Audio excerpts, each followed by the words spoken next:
Welcome to today's broadcast of Lumberjack Baseball here on KOFE 1240, your home for Lumberjack Sports. We'd like to take a moment to thank our sponsors and hope that you'll do the same. Without them, these broadcasts wouldn't be possible. Now, without further delay, we're going to take you to the field where Tim Parrish is going to bring you the pregame show and the play-by-play. Enjoy the game and go Lumberjacks! And welcome, Lumberjack fans. Tim Parrish here at Orofino High School baseball field as Lumberjacks get set to take on the Grangeville Bulldogs in district tournament action. And right now, I don't know if anybody is onto our YouTube stream. I'm going to share the link here in just a minute. I forgot I gave my phone over to somebody putting my lineups kind of in order. So we are not quite ready to get you that link just yet. But it is a cloudy evening here in Orofino, and let me see. There we go. Looking forward to hopefully a good evening of baseball action as it's Lumberjacks, the number 3 seed, taking on the Bulldogs, the number 2 seed in district tournament action here. So we're going to go ahead and step away and take a quick break, and we'll be back. P1FCU's Ascend Checking is a simple free checking account that gives you the flexibility to earn dividends. Plus, get anytime account access with online and mobile banking, mobile deposit, and no minimum balance requirements. So level up your finances with an Ascend checking account. Learn more at p1fcu.org/ascend. P1FCU, your community, your credit union. Insured by NCUA. Kenny and the crew at 10th Street Superstop invite you into the biggest convenience store in town. 10th Street Superstop is your one-stop shop for gas, propane, snacks, and ice-cold drinks. Stop in for breakfast or lunch, breakfast burritos and pizza to paninis and fajita burritos. 10th Street Superstop has something for everyone. Whether you're headed to a Lumberjack game or out into the woods, 10th Street Superstop is the place to stop for anything you may need. 10th Street Superstop on North 10th Street in St. Mary's. Do you have a hazardous tree on your property?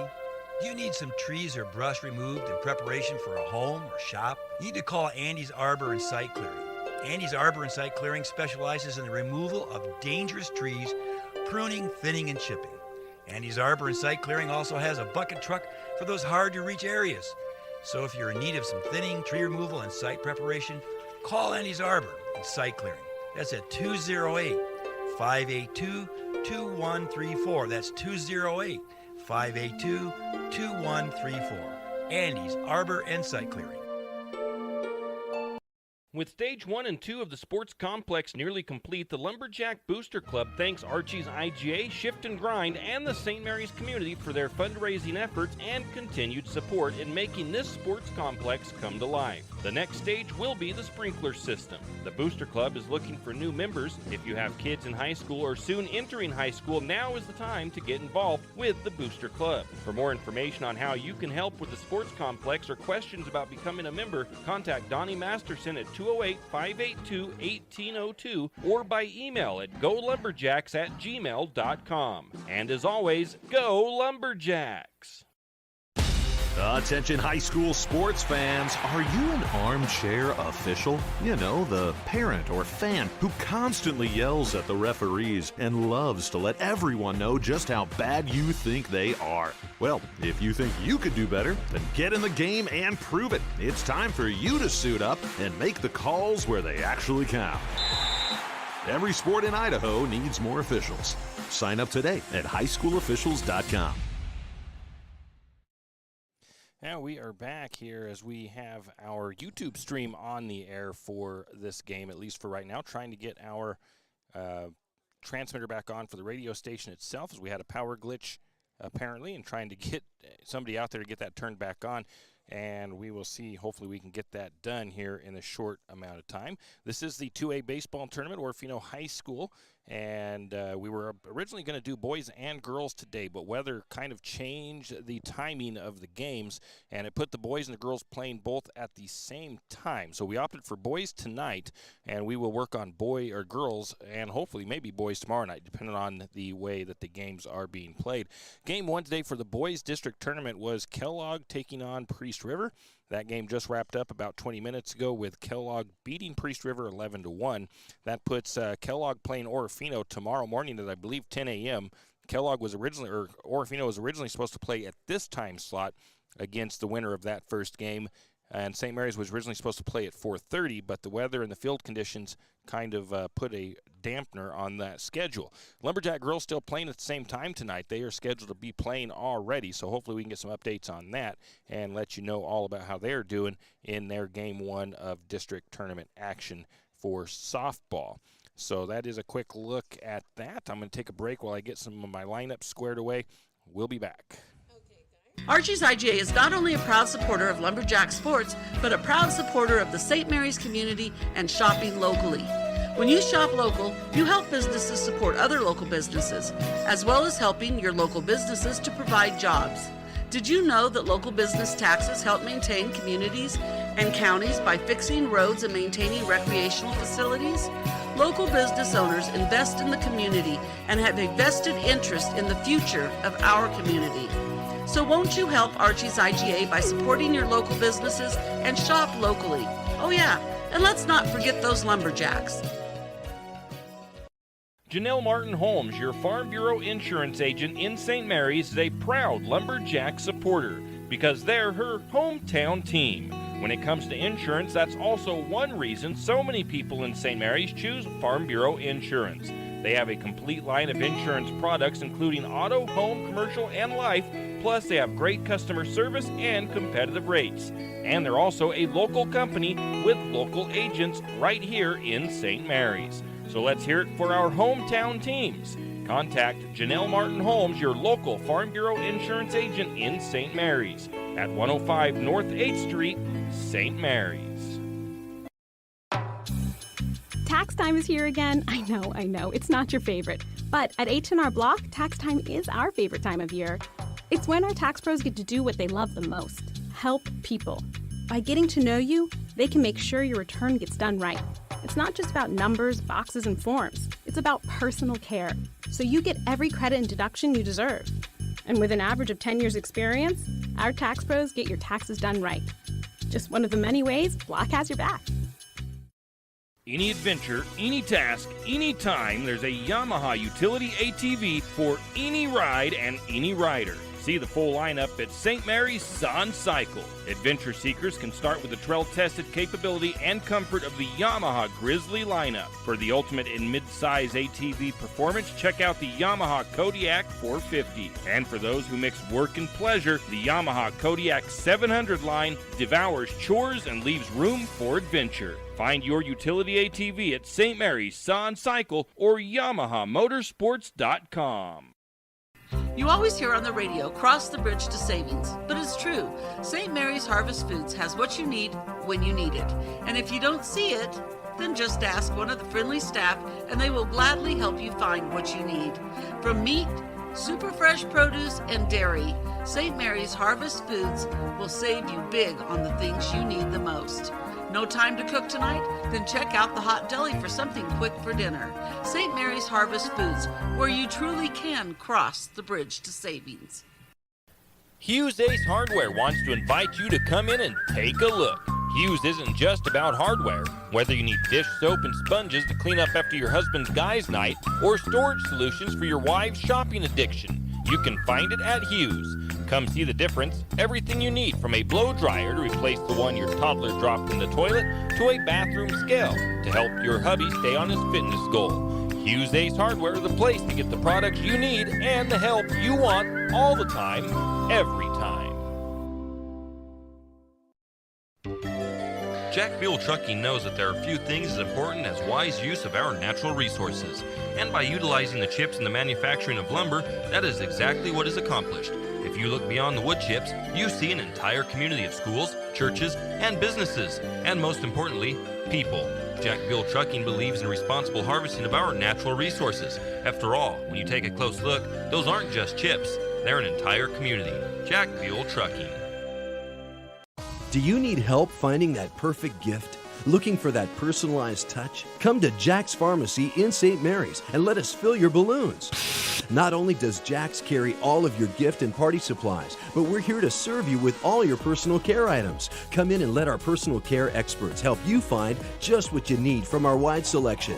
If we don't have it, we can get it. Plan your party at Jack's Pharmacy, your good neighbor pharmacy, where you'll receive personalized service and attention. And we are back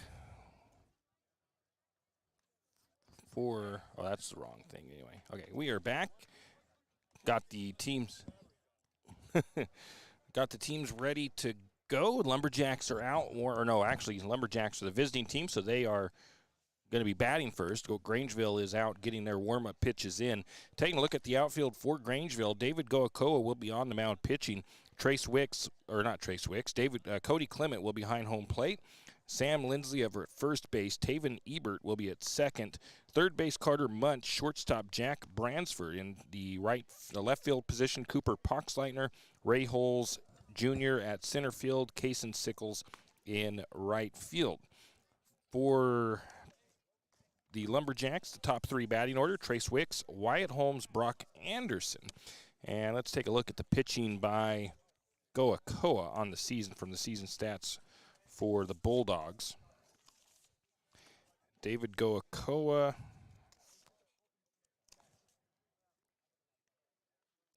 with a 4.71 earned run average 4 wins, 3 losses, 35 innings pitched, 34 hits, 33 runs, 24 earned runs, 30 walks, 50 strikeouts. And the first batter for Lumberjacks, senior Trace Wicks. Trace Wicks batting .277 on the season, 17 runs, 18 hits, 9 RBIs, 2 doubles, 3 triples. He'll be stepping to the plate for the Lumberjacks. Once again, if you are tuned in on our YouTube stream, spread the word around to other Lumberjack fans that are currently our radio transmitter is off the air. We are trying to get that turned back on, but we do have our YouTube stream here for those of you to tune into and check it out there as well. Currently, we have video going on. Did not bring my charger for the GoPro, so I don't know how long our video feed of this is going to last. So a few things going wrong today, and my GoPro actually just powered off all on its own, so that is not ideal, because now I've got to try to figure out how to get back to the screen. Anyways, first pitch, we'll work on that. Well, second pitch, what do we got here? 2 balls, no strikes.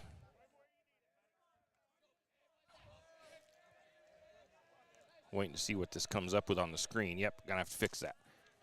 Third pitch is going to be a called strike. So we'll get video back on there here shortly, but you still got the audio, at least for right now, as I've lost all connection to my next pitch is going to be swung on. Third, the run to going to get a booted ball there by the second baseman, Taven Ebert, and Wicks is going to be on safe. I'm going to call that an error. On the ground ball by Ebert.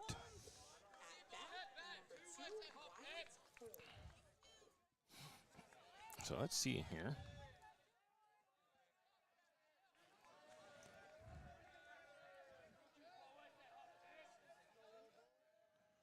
There we go, got that back up.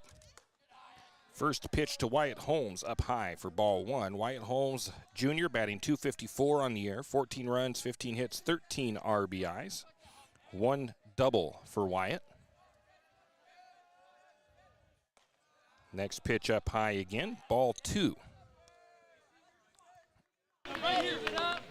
2 balls, no strikes to Wyatt Holmes.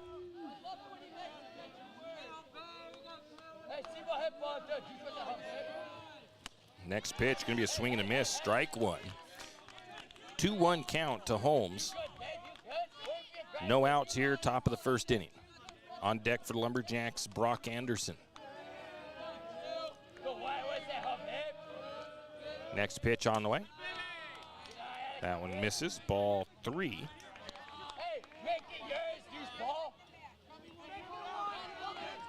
3-1 count to Wyatt Holmes as he looks to try to earn in a walk here as well. 3-1 pitch coming from Goakoa. That one's going to be a late call, but a strike. Full count to Holmes. 3-2 count to Holmes. Steps back into the batter's box after thinking he'd walked. Goakoa readies for the next pitch. On the way. That pitch misses outside for ball 4.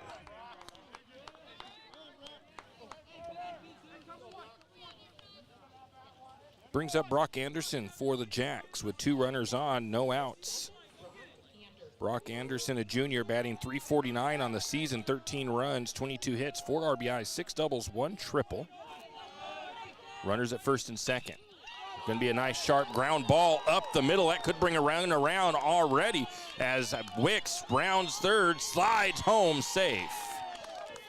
And both runners will advance on the throw in.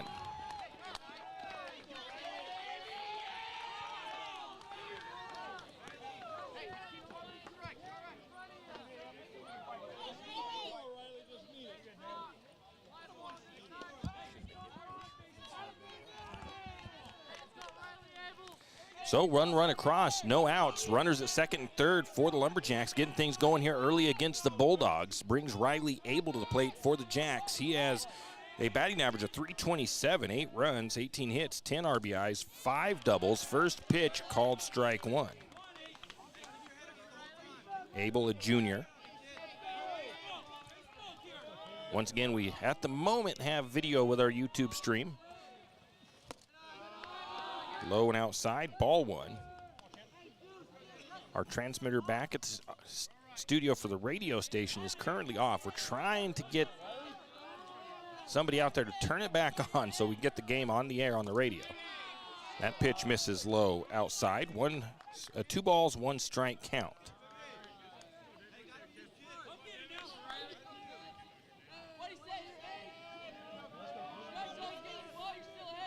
Next pitch on the way. That's a high fly ball into center field. Ray Holes Jr. trying to track it down, and he does so. Wyatt Holmes going to try to get in, and he's going to slide in safe. We might have a pickle here. We're going to see, did they get him? Yes, they got Anderson at third.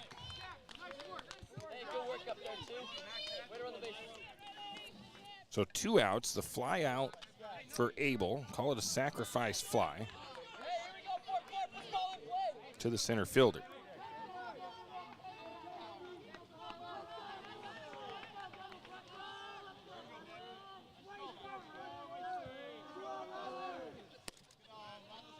Next batter up for the Lumberjacks is Milo Marsh. First pitch, strike 1. Milo is a junior, batting .396. Next pitch down low, ball 1. Nobody on now for Lumberjacks. 2 outs, 2 runs across for St. Mary's. Marsh has 15 runs on 19 hits, 12 RBIs, 2 doubles. 1-1 pitch comes across high for ball 2. 2 balls, 1 strike to Marsh. Goakoa's next pitch to Marsh on the way. Swing and a miss. Strike 2. 2 balls, 2 strikes to Marsh.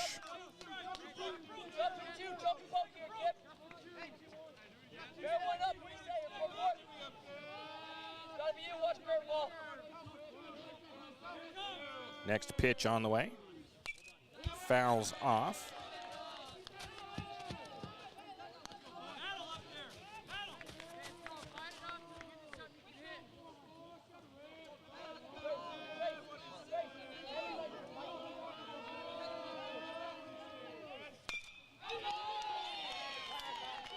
That's going to be a ground ball right to the pitcher. The pitcher will get the out from pitcher to first base, and that will retire the side. St. Mary's, though, comes up with 2 runs, 1 hit, 1 error, none left on base. And going into the bottom of the first inning, Lumberjacks with the 2-0 lead. We'll be back.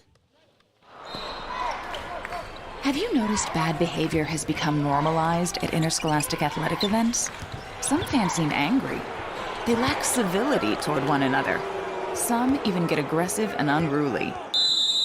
Time out! What is going on? This has to stop. Let's not forget, school sports aren't just about winning. And they're definitely not an excuse to take your frustrations out on the official or the opponent. They're about teaching lessons like perseverance, respect, and empathy, so students can learn and grow as people, not just as players. We all have a role to play in setting a good example for our students and teaching them these important values. So fans, it's time to step up your game and behave positively at interscholastic athletic events in Idaho. This message presented by the IHSAA and the Idaho Athletic Administrators Association. Have you ever noticed that some companies are around for decades and you really don't notice them until you actually see them? Kenneth Bechtel Trucking is one of these. Kenneth Bechtel Trucking has been a fixture in St. Mary's for decades and still is a community-involved business. Take the time to thank these entrepreneurs that quietly make it on their own and make our community all the better for it. Kenneth Bechtel Trucking. Give them a call today at 245-7209. Kenneth Bechtel Trucking, a community staple and Lumberjack supporter. Good luck, Jacks. Afraid to touch that breaker box? Need some rewiring done? Call the professionals at M&S Electric. With nearly 40 years experience, there's no job too big or too small. From industrial and commercial to residential and service work, M&S Electric isn't afraid. Serving Benoit, Shoshone, Kootenai, and Latah counties, M&S Electric has you covered. Overhead work? M&S can do that too with their bucket truck. M&S Electric, 408 Main Avenue, St. Mary's. Give them a call, 208-245-3890. No job too big, no job too small. We do them all. M&S Electric. And we are back. Wyatt Holmes on the mound for the Lumberjacks. And I'll give you some stats for him in a minute. He hasn't started many games this year, but he is on the mound for this one. First pitch is a hard hit ball into right or left field, but out there to make the catch is the number one of Trey Gibson for out number one.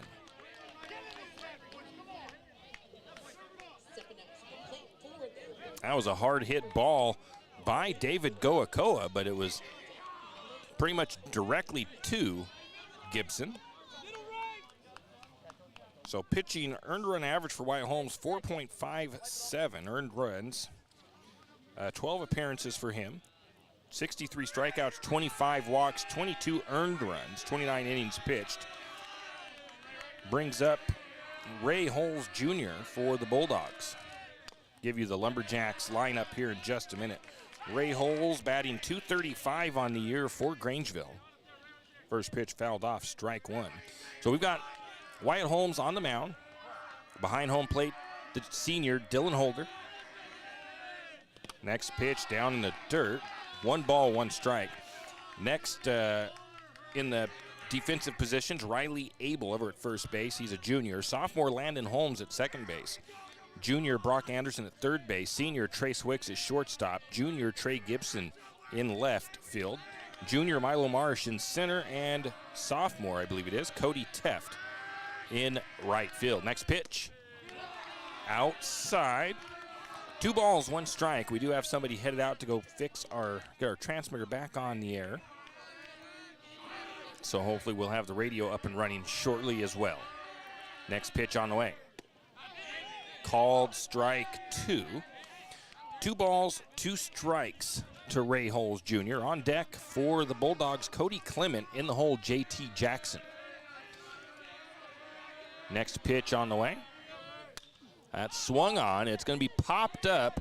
Coming over to make the catch in foul territory is old 8-ball, Riley Abel Jr.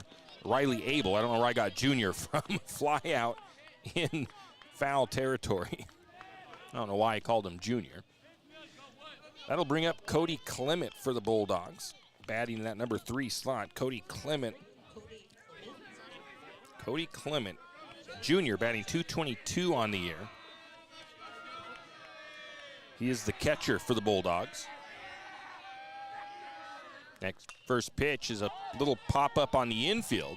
Making the catch for the 3rd out is going to be Wyatt Holmes from the pitcher position. And out number 3. No runs, no hits, no errors, nobody left on base for the Bulldogs. Lumberjacks lead at 2-0 into the top of the second. We'll be back. For all your plumbing needs, call Nick's Plumbing and Heating. With Nick's professional staff, you can be assured of guaranteed quality products, installation, service, and repair of all of your plumbing. So if you have plumbing needs or problems, call the good folks at Nick's Plumbing and Heating. Call 245-5460. That's 245-5460. Nick's Plumbing and Heating. Installation, service, and repair when you need it. Nick's Plumbing and Heating, St. Mary's. When you need that morning pick-me-up before work or school, there's one place that comes to mind. It's a place that loves our community, the St. Mary's Lumberjacks, and all the local businesses and people in our village. Shift and Grind in St. Mary's is all about the community. Whether it's helping raise money for the Booster Club or for a family in need, the Shift and Grind family are always ready to help. So be sure to stop by Shift and Grind for your caffeinated needs. Located at 132 First Street in St. Mary's, Shift and Grind says, "Go Lumberjacks!" And we are back, and we are in the number 6 slot of the batting order. Dylan Holder, senior, stepping to the plate for St. Mary's. Holder batting .286 on the year. 1 run on 18 hits, 8 RBIs, 2 doubles, 1 triple. 2 doubles, no triples. The reason Dylan doesn't have a lot of runs is because he gets a courtesy runner for him, and he does not get credit for any runs that score once he gets on base. Goakoa still pitching, of course. It's early in the game, only the top of the second inning. 21 pitches for Goakoa. Fairly effective, really effective first inning for Lumberjacks, as Wyatt Holmes only had to throw 7 pitches. First pitch to Holder, down low, ball 1.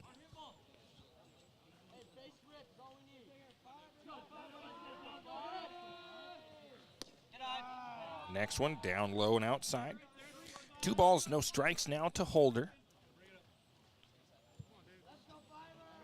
Good news on the camera front is our video feed will continue because I found a charger that works with it, so it is currently charging up, thankfully. Fouled off in the next pitch, strike 1, which actually, if you are watching the YouTube stream, you can see that because the battery is on the screen.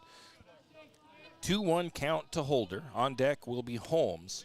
Landon Holmes. Next pitch going to be a called strike, so we've got a 2-ball, 2-strike count now.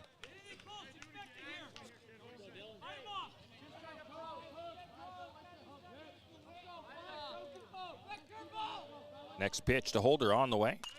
That's a line, kind of a line drive fly ball hit up to the center fielder. Ray Holmes Jr. makes that catch for out number 1. Retires Holder back to the dugout, brings up the sophomore, Landon Holmes, the second baseman. Landon Holmes batting .172 on the season. 9 runs, 10 hits, 5 RBIs, 1 double.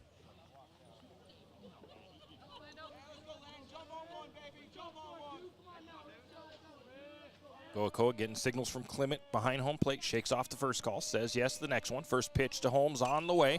That's a hit, line drive kind of ball right out into center field once again. Sliding over to make the catch. Ray Holmes Jr. once again in center field with the fly out. 2 outs for the Lumberjacks with nobody on. The sophomore, right fielder, Cody Teft, steps to the plate for the Lumberjacks. Cody Teft batting .273 on the year, 15 hits, 8 runs, 15 hits, 11 RBIs on the season for Cody. On deck, the number 1 of Trey Gibson. So this inning going a little bit better for Goakoa on the mound. First pitch to Teft on the way. Outside low, ball 1. And the camera shut off. We'll fix that. Next pitch, swung on, fouled off. 1 ball, 1 strike.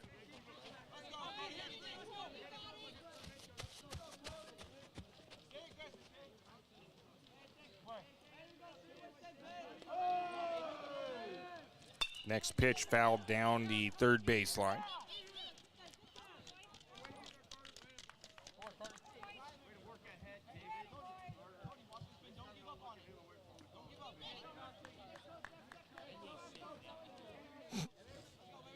I do apologize about the lizard on the screen for the Oh, there's a lot of stuff going on right now that's not cooperating. So we're going to just go away from that for a minute while I try to get that figured out. Next pitch is going to be a called strike 3. We'll catch Cody Teft looking, and that'll be the end of that inning. No runs, no hits, no errors, nobody left on base. And it's still 2-0 Lumberjacks lead. We'll be back into the bottom of the second. We are Dairy West. That means we are milk people, family people, animal people, people people. We are environment-loving people, giving back people, job-creating people, and glass all the way full people. As your local dairy producers, we are more than farmers. We are Dairy West.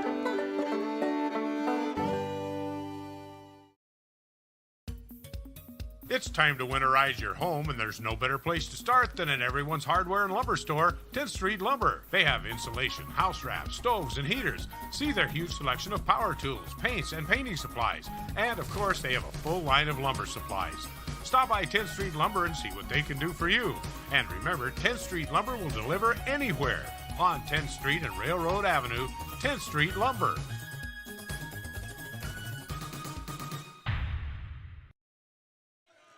Yeah, we are back. Leading off for the Bulldogs, J.T. Jackson.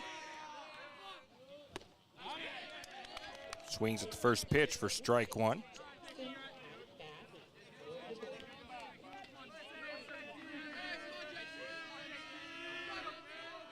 Next pitch, swing and a ground ball to the second baseman, Landon Holmes with the scoop to throw to first in time for the first out.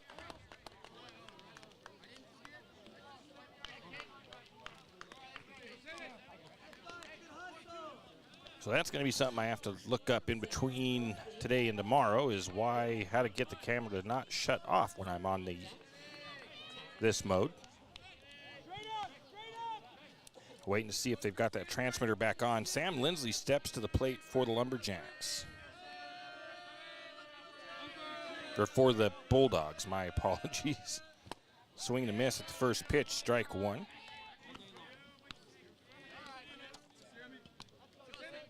Lindsley, a junior, batting 192 on the season.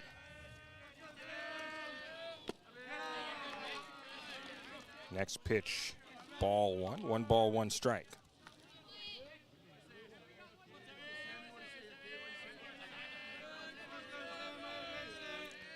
Next pitch on the way.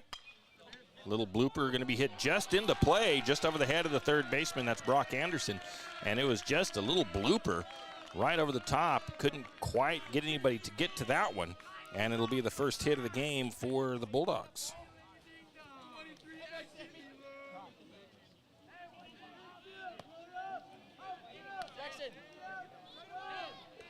Brings up Taven Ebert with nobody out. 1 on for the Bulldogs.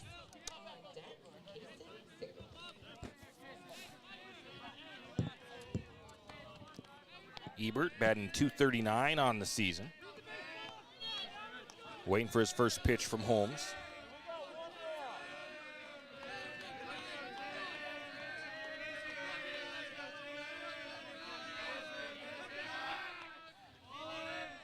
I'm going to try to pick off over to first. Did not get there in time.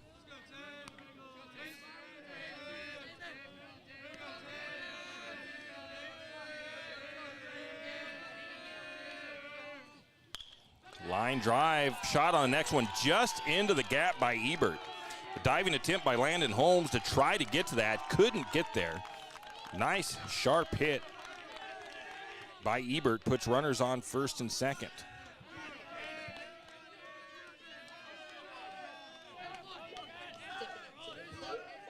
First and second. I'll bring up I'll bring up Kaysen Sickles.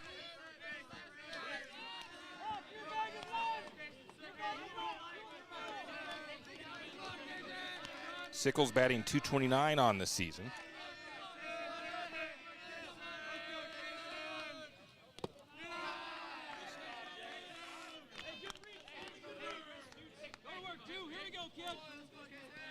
Looks like we got ball 1 to Sickles.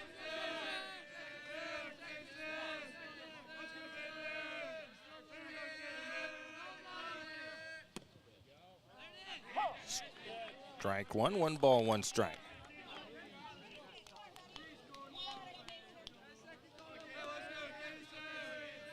One ball, 1 strike to Sickles. Next pitch on the way, swing, and I think he caught just a piece of it off the bottom of the bat, actually. Foul ball, strike 2. 1 ball, 2 strikes to Sickles.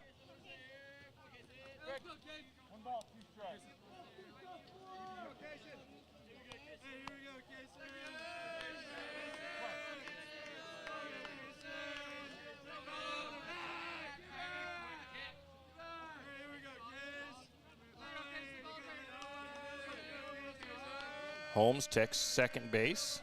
Pitch on the way. Gets him on an off-speed changeup there. Strike 3. Nice looking pitch from Wyatt Holmes. That's the first out of the inning. No, second out of the inning. Brings up Carter Munt for the Bulldogs. Carter batting in the number 8 slot. Carter Munt, a junior, batting 194 on the year.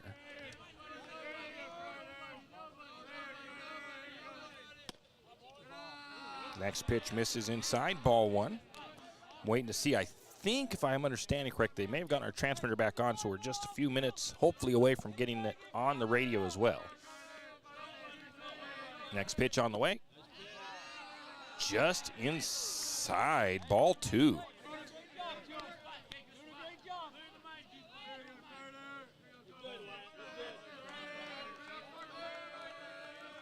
Two-0 count to Munt. Runners at first and second, 2 outs, next pitch. That one's going to come across a bit high. 3 balls, no strikes. See if Holmes can battle back on the mound to get this strikeout here or a ground out. 3-0 count. Holmes steps back up after stepping off for a minute. Checks in with Holder, looks over at second base. Pitch on the way. That one misses inside, ball 4. So 4 pitches and a walk. Holmes said something to Holder. I'm not exactly sure what it was. Stepping in is Jack Bransford, the shortstop. I believe it's Jack Bransford, number 2.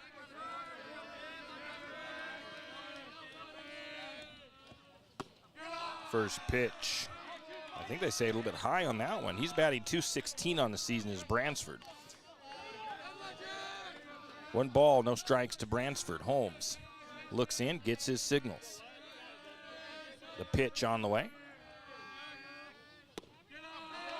Low. 2 balls, no strikes. Holmes, I think he's thinking that maybe he's not getting the calls that he think he should there, as he's got a big smile on his face out there. Next pitch. High, that one's inside. 3 balls, no strikes now.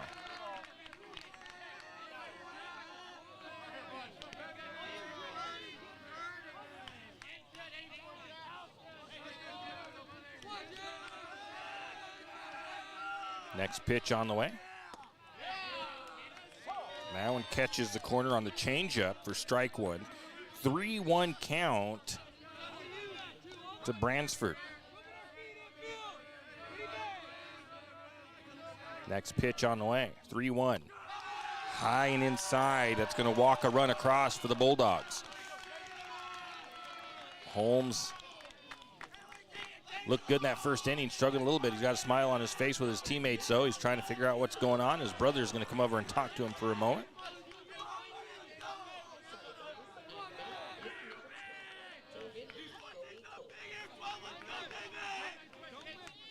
He's not looking like it. We do know that Holmes has been dealing with a little bit of a shoulder all season long, so we'll see. First pitch, outside corner, strike 1 to Goakoa. Goakoa flew out in his first at bat. Next pitch on the way. That one just misses. 2 balls, no strikes to Goakoa, or 1 ball, 1 strike. I had, for some reason, I had 2 balls on there. That one's going to be a grounder into the gap, just past the shortstop. And 2 runs are going to come across on the ground ball by Goakoa. The Bulldogs take the lead on the single. Trying to make the diving catch for that, or the diving stop, was Brock Anderson. Couldn't quite get that ball knocked down. And runners at second and first for the Bulldogs. 3 runs across here in the bottom of the second. Give the Grangeville Bulldogs the lead by 1 to 3-2.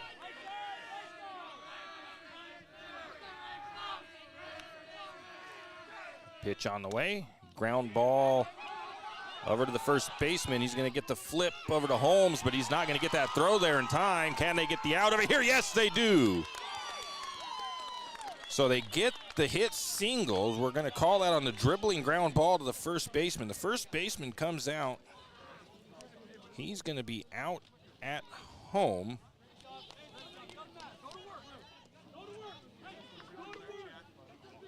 From the pitcher to the catcher, nice throw out from first base all the way over.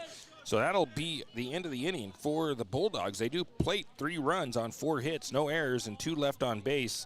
It is the Bulldogs 3, the Lumberjacks 2, going into the top of the third. Trey Gibson stepping to the plate for the Jacks when we return. Wondering how to manage your retirement nest egg? How big should it be when you retire? Contact Jenny Oakes at Gateway Financial Partners to get the answers to these and all your other financial questions. The securities and advisory services offered through LPL Financial, a registered investment advisor. Member FINRA SIPC. With over 30 years of financial planning, give Jenny Oakes a call at Gateway Financial Partners today. The guidance is free. The experience is priceless. Call 245-5255. Spring is sprung and Triple X Feeds in St. Mary's is ready to fulfill your spring needs. Fruit trees, shade trees, berry bushes are in stock and just waiting for you to plant them in your yard. Triple X Feeds also has lawn and gardening supplies, including seeds. And before I forget, the chicks are in. And new batches arrive every Friday now through the beginning of June. Triple X is also your 4-H headquarters for market turkeys. Stop by and talk to Nancy today. Triple X Feeds, 130 East College Avenue, St. Mary's. We are back. Trey Gibson leading off for the Jacks, batting .304 on the season.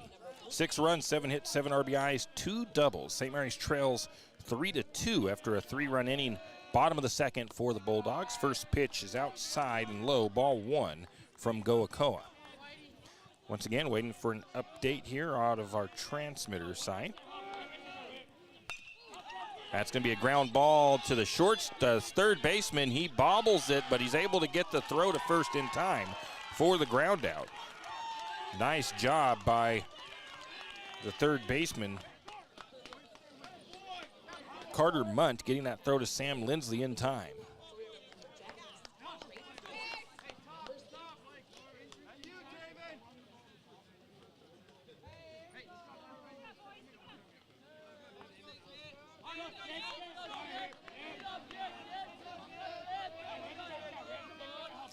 Next pitch. First pitch to Trace Wicks. Oh, called strike. The late delay on the call. I think everybody thought it was going to be a ball, and it's strike 1.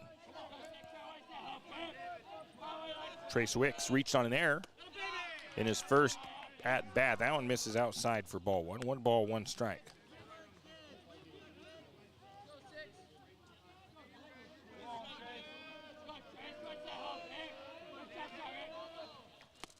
Low. 2 balls and a strike now to Wicks.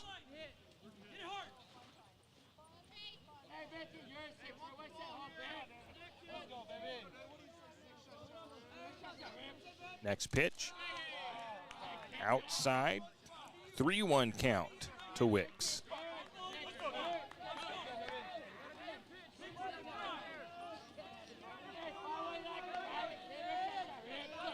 Next pitch on the way. Low and outside. Ball 4 puts Wicks on with 1 out.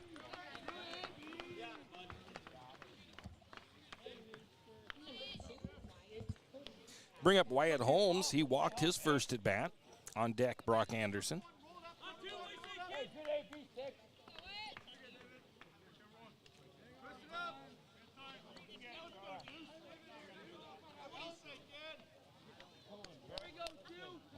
Goakoa checks first base, sets back up.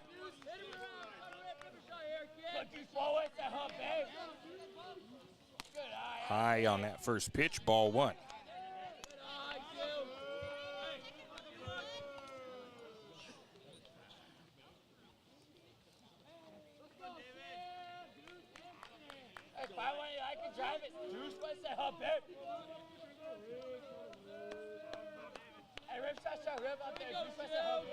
Next pitch, swings on that one, fouls it back. 1 ball, 1 strike. Hey, do good, Deuce. I need baseballs. Hey, you got any game balls in there? Hey, do we have any game balls? Like foul balls, not a game ball. Here we go. 1 ball, 1 strike. Hey, let's go, Deuce. Ball, where's that hop back?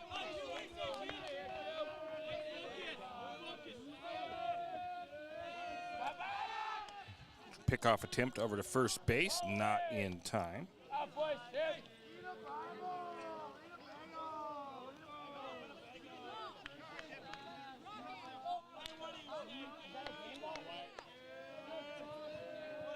Goako looks in. 1 ball, 1 strike. That pitch is high for ball 2, and an error on the second baseman is going to, you see, Wicks gets the stolen base to second. They try to get the throw out to third, and there's going to be the overthrow or a missed actual by the second baseman, and Wicks is safe to second to third base. So the tying run for the Lumberjacks sitting at third base. Wyatt Holmes with 2 balls, 1 strike. And my camera shut off again. Next pitch to Holmes is up high for ball 3. 3-1 count to Holmes. Next pitch on the way. High and inside, ball 4.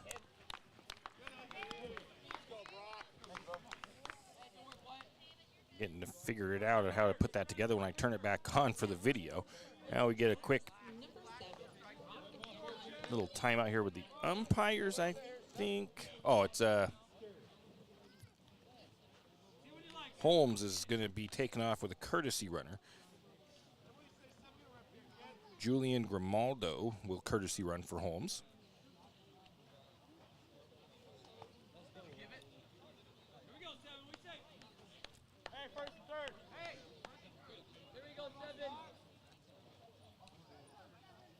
Get ready for Brock Anderson, his second at bat. Hit a single up the middle in his first at bat.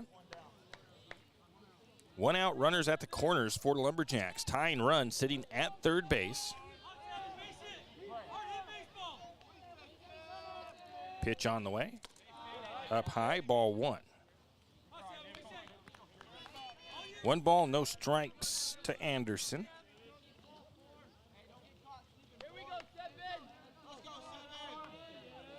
Next pitch on the way. Hit again out into center field. That's going to carry for a long ways. Ray Hole's able to make the catch for the out, but it'll be a sacrifice fly, and the run scores for the Lumberjacks.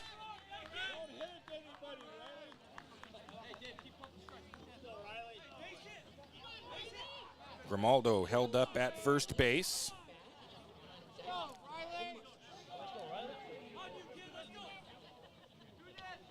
Brings up Riley Abel. He had a sacrifice fly himself in his first at bat. Game tied back up. Runner at first for St. Mary's, 2 outs. First pitch, big swing, strike 1 as he swung over the top of that one.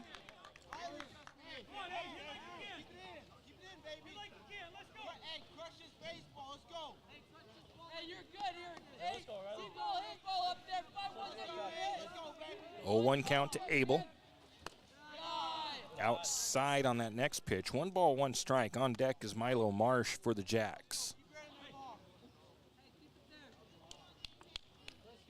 Next, Goako looks in, gets his signals from Clement. Takes a look around as Abel is out of the box, steps back in, ready to go. Goako checks first base. Abel shows bunt. The third baseman charges up. Everybody steps back. Then Abel steps out. St. Mary's playing a little chess game here right now with the Bulldog defense. Again, Goakoa checks first base. The pitch on the way. Low outside, ball 2. Here we go, babe. Make him pitch to you. He's got nothing on you, kid. It's got to be yours. Keep your hand in there. It's got to be you, 2-1 count now to Abel. Next pitch, swing and a miss on that one. I think he got a little bit of a piece of it. Actually, I think it was a foul ball. 2-2 is the count to Abel.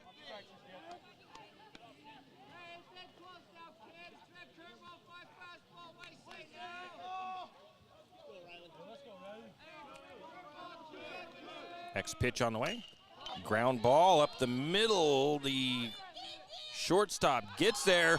The throw to first is not going to be in time. It's actually going to be a little bit wide. Comes out of the first baseman's hand. Going to get an error. And the Lumberjacks on base with Riley Abel on the air.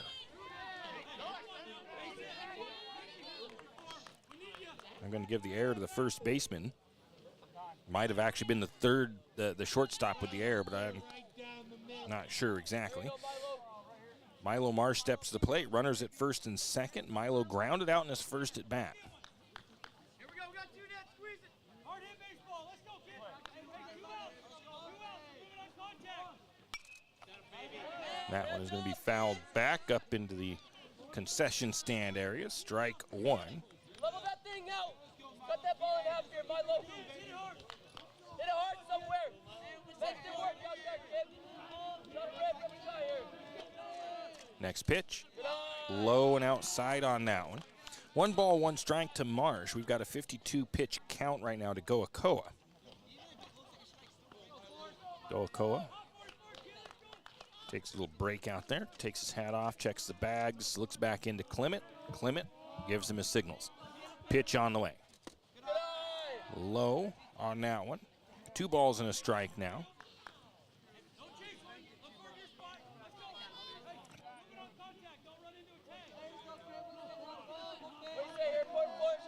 Next pitch.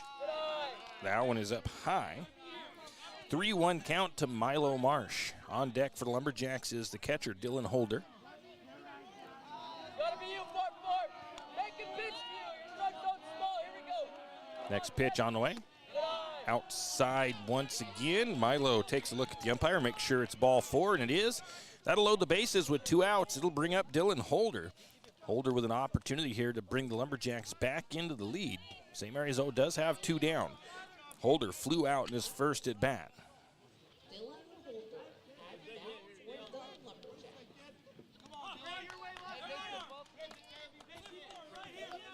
Goakoa looks in, gets his signals, sets up. The pitch on the way.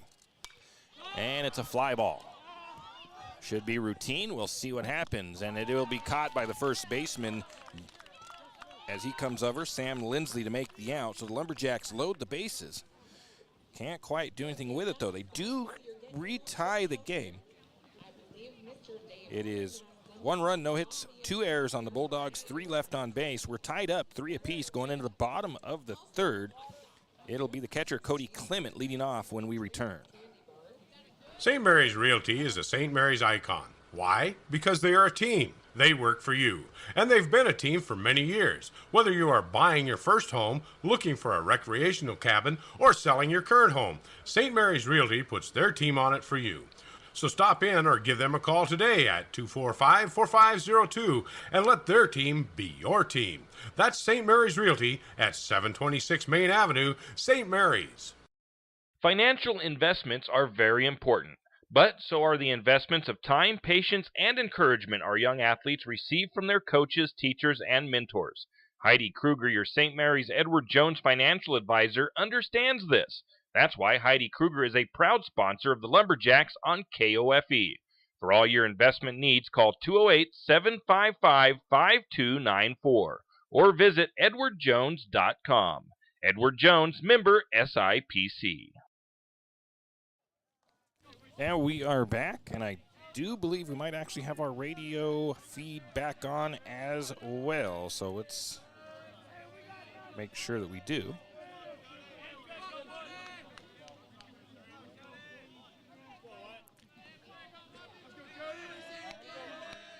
Wyatt Holmes, 30 total pitches in 2 innings so far. Facing off against Cody Clement. Clement flew out his first at bat. That one comes across a little bit low. Ball 1.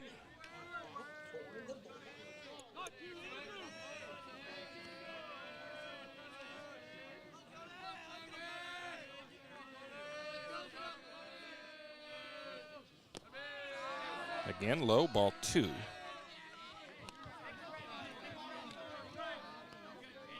on, two, get a groove here, kid. Come on, Wyatt. Find your stuff right here. It's all you. 2-0 count to Clement.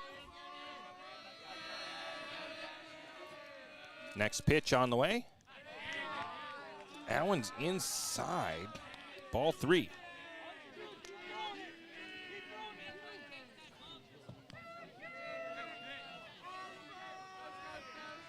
3-0 count on the way. That one's a called strike as Clement makes him pitch a good one to him. 3-1 count. Next pitch, ground ball, chopper, the third baseman. Oh, Brock Anderson makes a great play to get the catch or to stop it, but the error on the throw to first is going to allow Clement to second. They almost had him at second as well, but to throw a little bit off on that, but I'm not going to give an error on that one.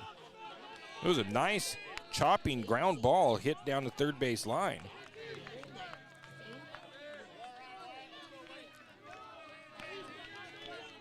And they just about had him on the out.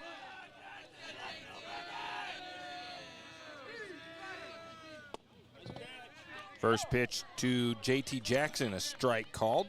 He grounded out his first at bat.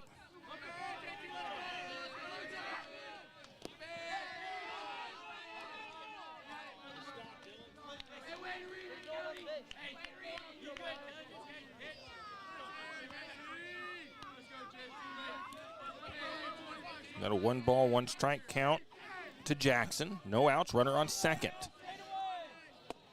That pitch, they say low and outside. 2 balls, 1 strike to JT Jackson. Again, low and outside. 3-1 count to Jackson. On deck for the Bulldogs is Lindsley. No outs, runner on second for Grangeville.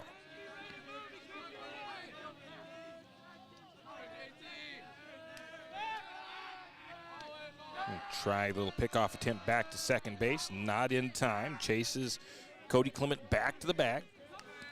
Holmes resets.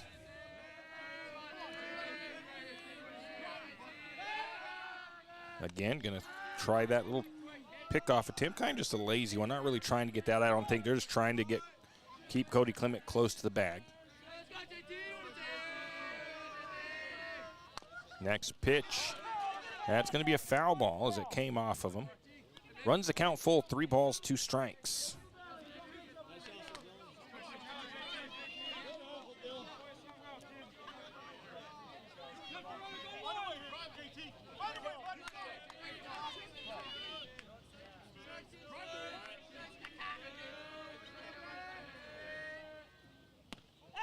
Next pitch.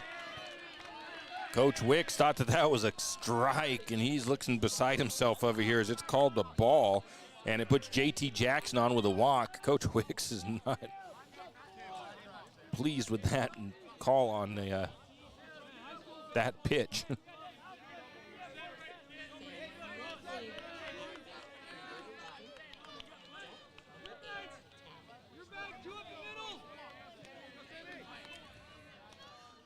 I'm going to see if I can't get any kind of an update on the girls' game.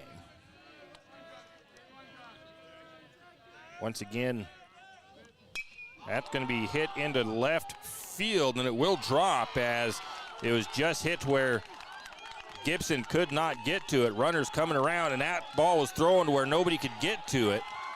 There was nobody there backing that one up, but only 1 run comes across on the big double by Sam Lindsley. That was a nice hit by Lindsley out into left field. They threw that ball to try to get the cutoff at shortstop, but they never threw the shortstop, and then there was nobody at the pitcher's mound as Holmes had come to back up home plate. Holmes able to get to it and hold it just to the 1 run.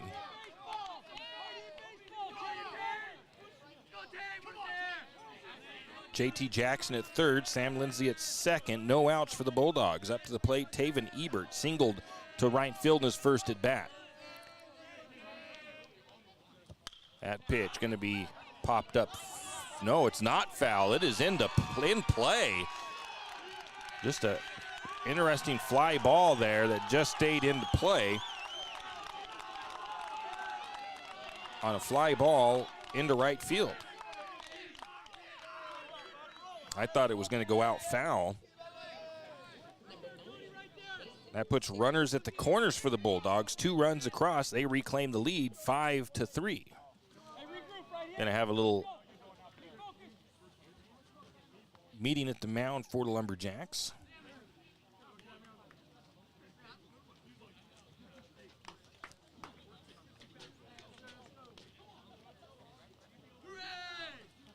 As a quick meeting there at the mound for the infield. Reset it again. Bottom of the third. 2 runs across for the Bulldogs. They take the lead 5-3. No outs. Sickles to the plate. He struck out swinging his first at bat. Runners at the corners. And some pretty good hit balls for the Bulldogs here in this inning. Last inning, it was a little bit of a struggle by Holmes on the mound. This inning, there's been some pretty good hits. Holmes gets his signals, takes a look to the runner at first, now sets back up. The pitch on the way. Gonna have a little test there on the stolen base. Called strike 1 on that pitch.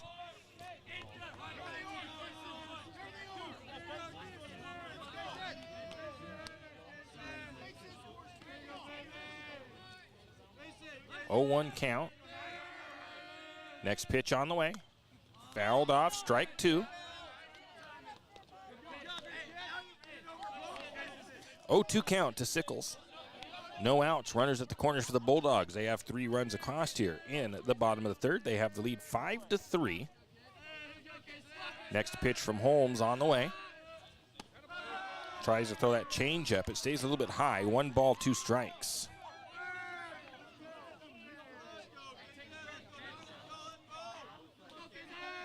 One, 2 count. Holmes set. The pitch on the way. Oh, misses low and outside, I guess. Ball 2. 2 balls, 2 strikes to Sickles.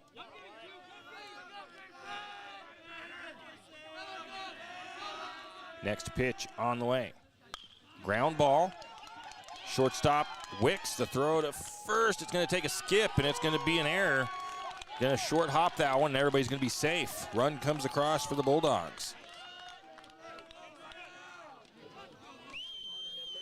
Right now, errors hurting the Lumberjacks as well as a few hard hit balls. Runner still at the corners for the Bulldogs. Second error of the game for St. Mary's. The Bulldogs have 3. The Bulldogs now take a 3-run lead, 6-3 with no outs still.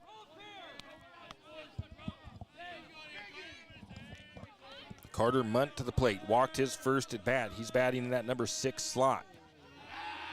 Lumberjacks looking for the first out of the third.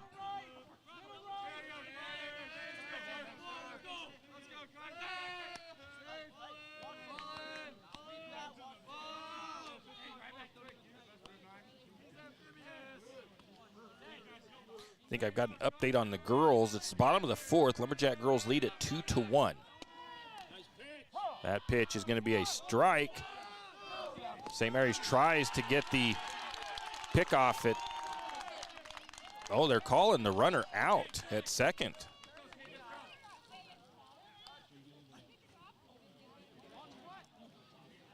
I think I just seen the umpire point at the runner at second. He was telling him he's out. Now the 2 umpires going to talk.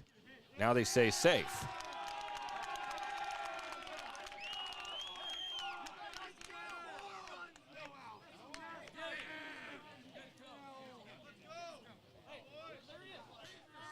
So I'm not exactly sure what the original call was from one umpire to safe out. Then they changed it back to safe. So no out still for the Bulldogs. And then the batter gets hit by pitch. So runners at first and second, still no outs for the Bulldogs as they have a 4-run inning going so far, and still no outs. Brings up Jack Bransford, the bottom of the order. He walked his first at bat.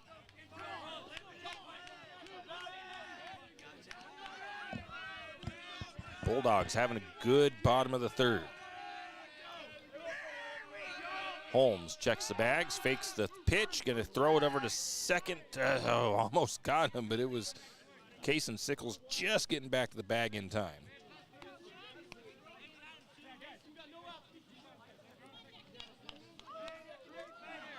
Holmes checks over to second base, still looking. Now the pitch on the way. Looked like a pretty decent pitch. Again, they're calling it ball one. Looked like it was at about the knees. Maybe it was a little bit too far inside. 1 ball, no strikes to Bransford. Swings at the next pitch for strike 1. 1 ball, 1 strike now.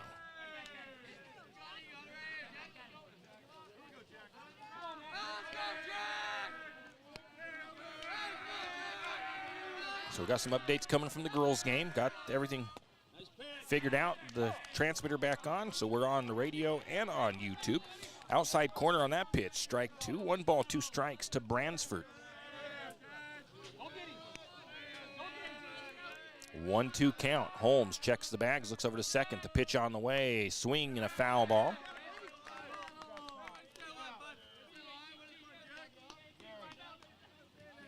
And the home plate umpire now going to have a little meeting of the minds between the 3 umps.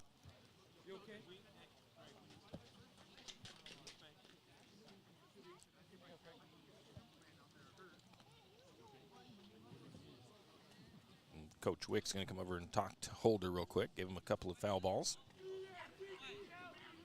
Once again, we had a little bit of trouble early on as far as a power glitch in St. Mary's. Knocked us off the air right before we were going to go on the air for this game. We had to find a way out to our transmitter to get the power back on out there.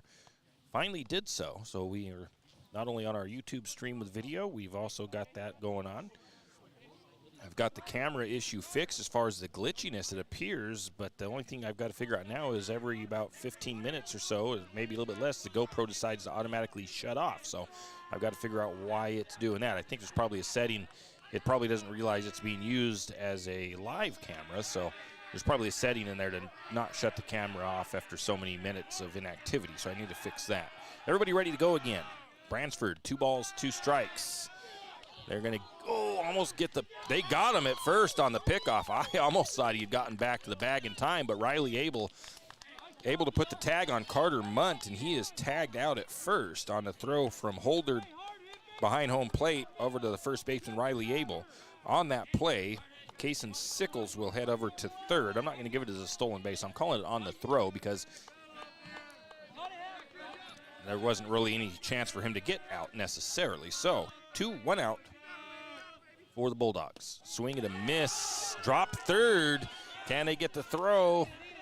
They're not going to worry about getting the throw as they hold the runner at home. They couldn't get that throw to get the drop third strike out at the first base because of the runner on third, so they did the right thing to hold the runner at third, then let that runner get over to first.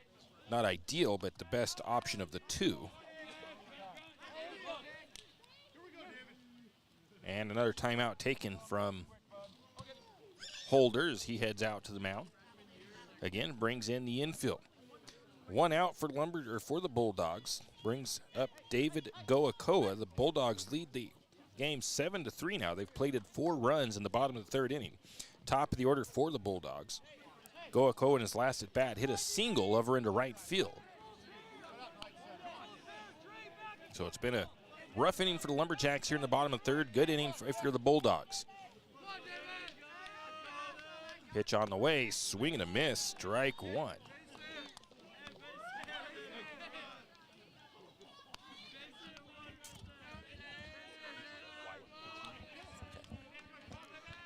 Next pitch on the way, low. The pitch was a ball, but they do get the throw down to third base and get the runner tagged out over there for the second out. Bransford gets over to third on that throw, or on to second. So 2 outs now for the Bulldogs. Goakoa, 1 ball, 1 strike. Pitch on the outside corner, strike 2. 1 ball, 2 strikes to Goakoa. Once again, if St. Mary's can get out of this inning right now, it would be great for them. A little bit of damage done as they take a 4-run deficit. Next pitch on the way. That one's going to be in the dirt. Wild pitch there by Holmes. Will advance Bransford over to third base. Holmes sitting at 59 total pitches now in the game. So both pitchers fairly even. 56 pitches for Goakoa, 59 for Holmes. And it is the pitchers against each other here at this at-bat. It's Goakoa and Holmes going at each other. 2-2 pitch on the way. Little wide, ball 3. That one was pretty obvious from here that was outside. Full count to Goakoa. See if Wyatt Holmes can win this battle. Pitch on the way. Gonna just miss for ball 4. Runners again at the corners for the Bulldogs. Brings up Ray Holes, the center fielder. Singled his last at bat, flew out his first at bat.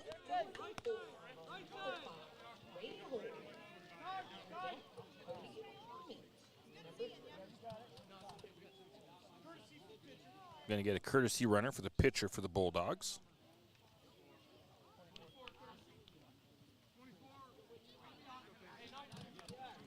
That is Thane Williams courtesy running for Goakoa.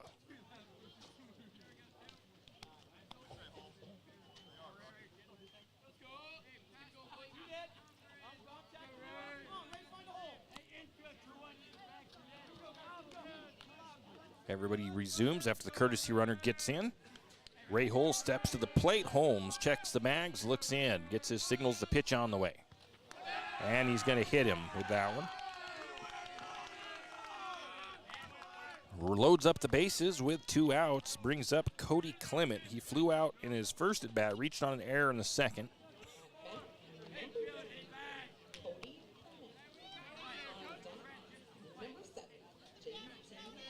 Wyatt Holmes started out strong, had a 7-pitch first inning. Struggled a little bit since then. Again, a few things. They've had a couple of errors as well, though. A couple of nice hit balls by the Bulldogs, so it's not a little bit of everything in this inning for St. Mary's. That pitch a little high, a little inside, ball 1. I mean, it's obviously not all on Holmes. Not going to do that, but like I said, a couple of errors, a couple of good hits. 4 runs scored for the Bulldogs. Next pitch, low and outside. 2 balls, no strikes. Holder thought about the throw down to third. Bransford back to the bag. Bases loaded. 2-0 count to Clement. Next pitch on the way. That one's going to be a called strike. 2-1 count to Clement.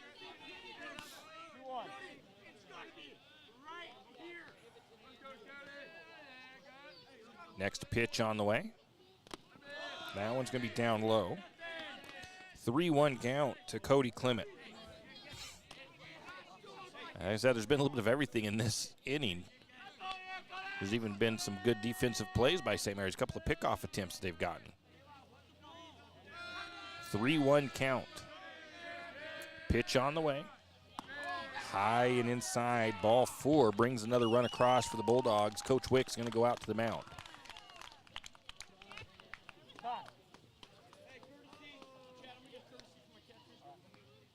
Going to get a courtesy runner for the catcher, Cody Clement. I think they said it would be, well, I think I said 21. Okay, do I have a 21? I do not have a 21 in the roster. Don't think I do anyways. It's not giving me an option to add one, so we'll just leave him there as it is. I'm not worried about it. Going out, having a quick talk with Holmes. And Coach Wicks and the infield back to their spots. 5 runs across here in the bottom of the third for the Bulldogs. St. Mary's had it tied up at 3-all. Now the Bulldogs lead it 8-3.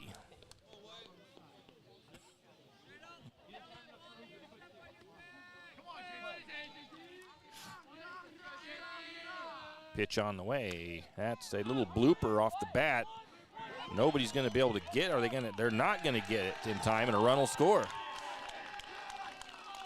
That has to be given as a single. It's just kind of a mental error there on the Lumberjacks. I think there's 3 guys that could have got to that ball. I don't think anybody really called for it, and it just kind of dropped.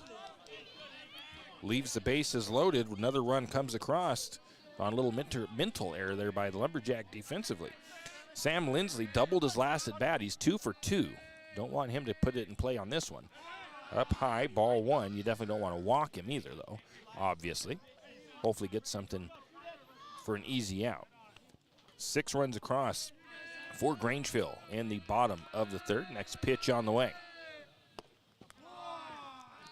Looked like a nice pitch, maybe slightly low. 2 balls, no strikes.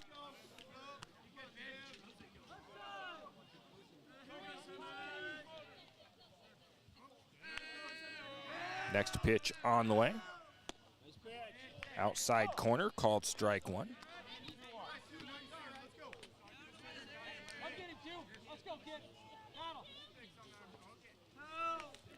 Next pitch on the way. A little high and a little inside on that one. 3-1 count to Sam Lindsley. Next pitch. Ball 4 brings another run across for the Bulldogs. And now Coach Wick's going to head back out once again.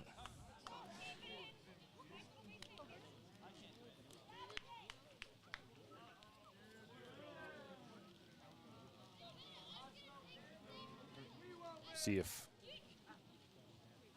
Wicks is just going to have another meeting or if he's going to change anything up. It looks like we might see a change at the pitcher, so we will take a break, step away as the new pitcher for the Lumberjacks gets warmed up. Riverbend Car Wash and Laundromat, located next to Harvest Foods in St. Mary's. Open 24 hours, we have washers and dryers of all sizes to get your laundry done quickly. If you'd like to get your laundry done in less than 5 minutes, take advantage of our drop-off laundry service where we wash, dry, and fold it for you.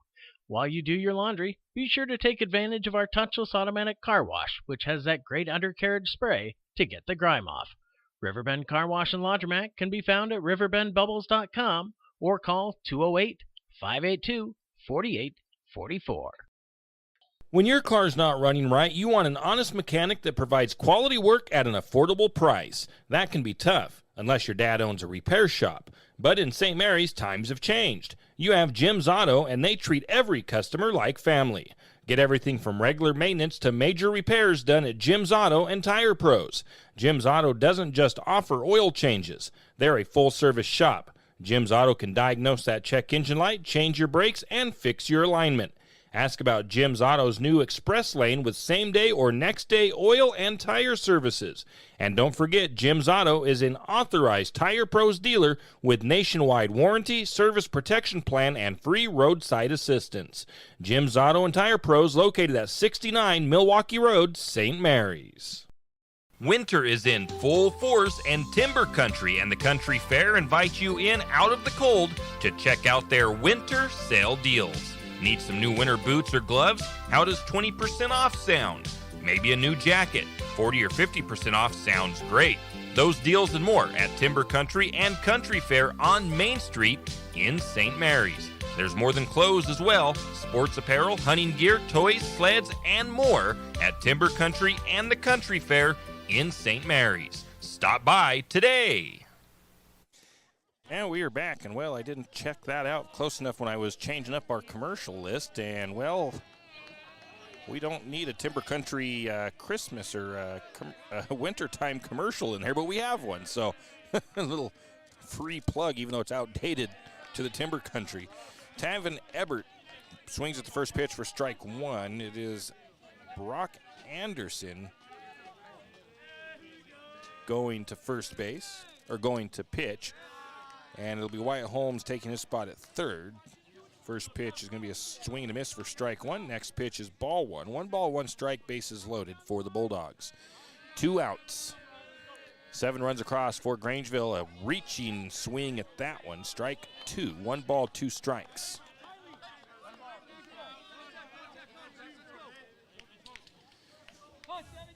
One-two count to Ebert. Next pitch, right up the middle on that one. Coming up to make the catch to retire the sides, Milo Marsh. Some damage done by the Bulldogs, though, in the bottom of the 3rd inning as they take a 7-run lead on 7 hits, or on 7 runs. 3 hits, 2 errors by the Lumberjacks, 3 left on base. The Grangeville Bulldogs up 10-3 into the top of the 4th inning, and it'll be the 7, 8, 9 batters for the Lumberjacks, Holmes, Teft, and Gibson, when we return.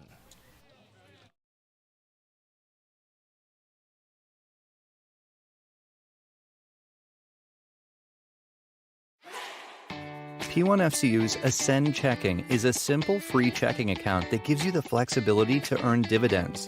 Plus, get anytime account access with online and mobile banking, mobile deposit, and no minimum balance requirements. So level up your finances with an Ascend checking account. Learn more at p1fcu.org/ascend. P1FCU, your community, your credit union. Insured by NCUA.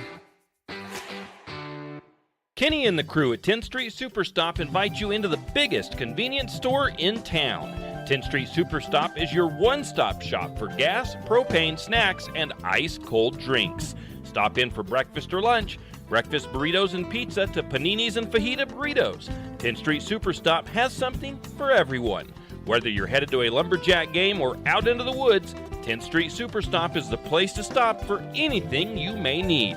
10th Street Superstop on North 10th Street in St. Mary's. Now we are back. Leading off for Lumberjacks, Landon Holmes flew out his first at bat. Lumberjacks have a little bit of ground to make up here as they trail 7-3 or 10-3 to the Bulldogs. First pitch to Holmes, outside corner of the plate, strike 1. Landon kind of took a look to his coach like, how is that one a strike? But it's what it was called. Next pitch on the way. That one's a little bit too wide. 1 ball, 1 strike.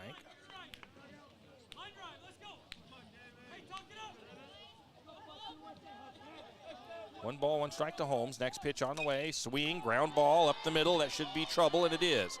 That'll be a base hit single for Landon Holmes as Lumberjacks get a little something going here with their leadoff man at the top of the 4th inning. Brings up Cody Teft. Teft struck out looking in his first at bat. On deck, Trey Gibson.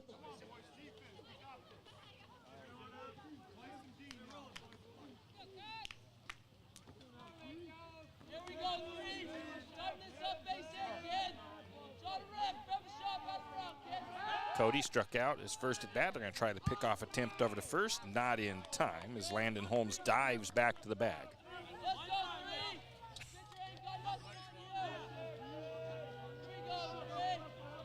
Next pitch, that's a fly ball out into right field. That could be trouble if it stays fair. No, it just hits foul down the right field line.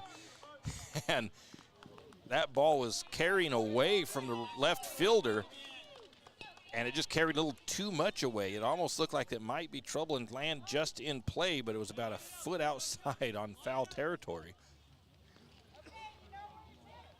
0-1 count to Teft. Cooper Poxleitner was trying to haul the mail to get out there, but he wouldn't have made it. That next pitch is high and outside. 1 ball, 1 strike to Teft. On deck for St. Mary's is Gibson.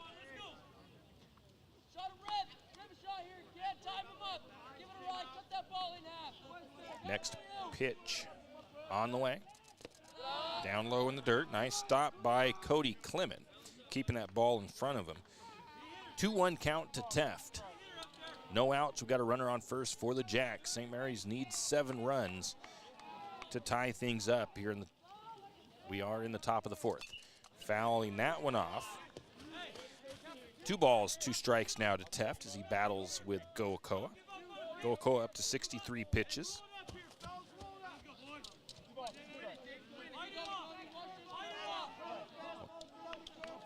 2-2 count to Teft. That pitch is swung on and booped up, and that one is going to drop. It will be trouble. The third baseman looked like he thought it might have been going to go foul, so he didn't try to catch it, I think, is kind of what happened, and it drops right into fair territory.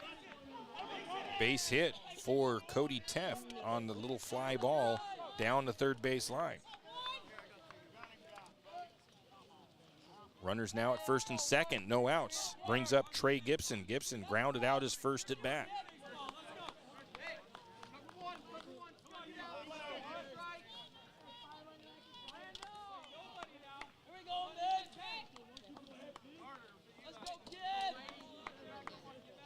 Gibson waiting for the first pitch now from Goakoa. Top of the order on deck for St. Mary's. Trace Wicks waiting to come back to the plate. Nice looking pitch. Must have been a little low and outside. Ball 1 to Gibson.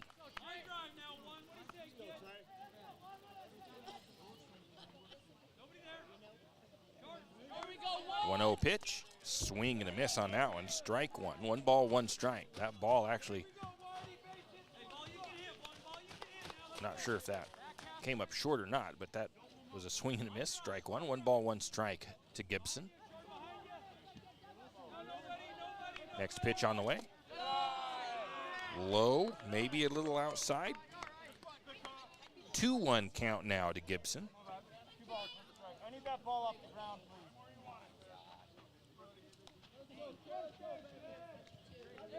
please. Next pitch on the way. Ooh, that one gets away from Goakoa a little bit. Ball 3. That one was way high. Nice job again by Cody Clement, the catcher, to come up from crouching all the way up to snag that ball so it didn't get behind him. It didn't advance any runners. First baseman Sam Lindsay goes over, talks to Goakoa for a minute. Now comes back to his spot at first and ready to go. 3-1 count to Gibson. Lumberjacks trying to load the bases. Pitch on the way. High inside, ball 4, and the Lumberjacks have the bases loaded with no outs. So the Lumberjacks have a little something going here in the top of the 4th. Brings up Trace Wicks with no outs. Walked his last at bat, reached on an error in his first at bat. On deck for St. Mary's is Wyatt Holmes. So the Lumberjacks now have a little something going here. Keep it rolling. Pitch from Goakoa on the way. That ball looked like it was high in the zone. Strike 1 called, though. 0-1 count. Next pitch on the way. That one looked lower, but it must have missed outside. 1 ball, 1 strike to Wicks.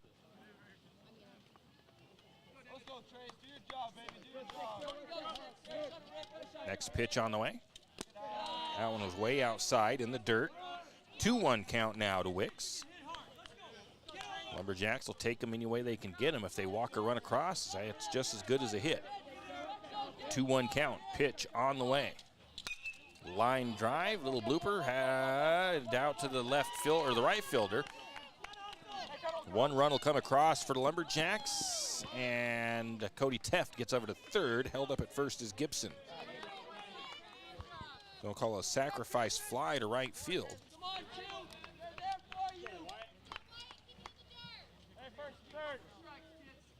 So 1 down for the Lumberjacks, and runners at the corners brings up Wyatt Holmes. Holmes has walked in his first 2 at-bats. On deck is Brock Anderson. In the hole is Riley Abel.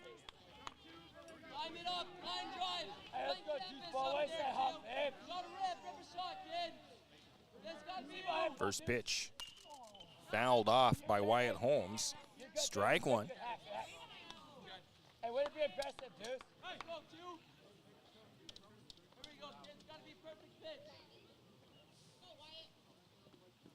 Getting a couple of spare balls out there to the umpire. Everybody resets, ready to go. Once again, girls playing over at the softball fields tonight. First day of district tournament, going to show the bunt. pretty sure that was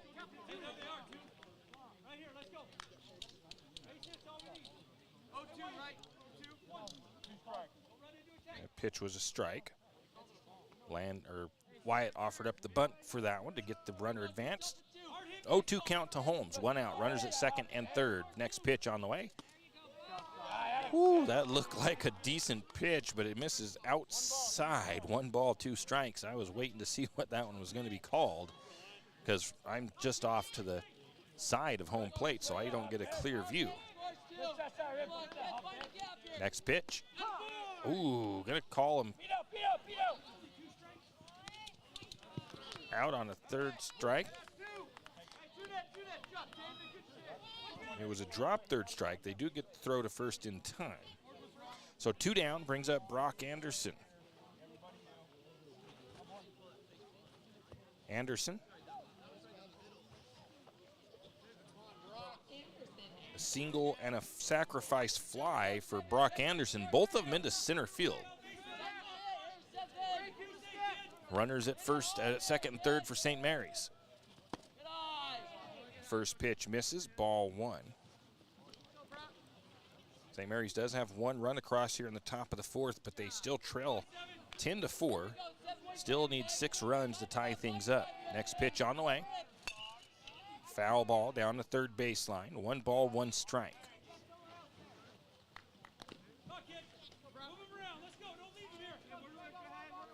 Trying to find my brackets here for softball too to see. I think the district schedule for softball is about the same. Next pitch going to be a swing and a miss. Strike 2. 1-2 count to Anderson now.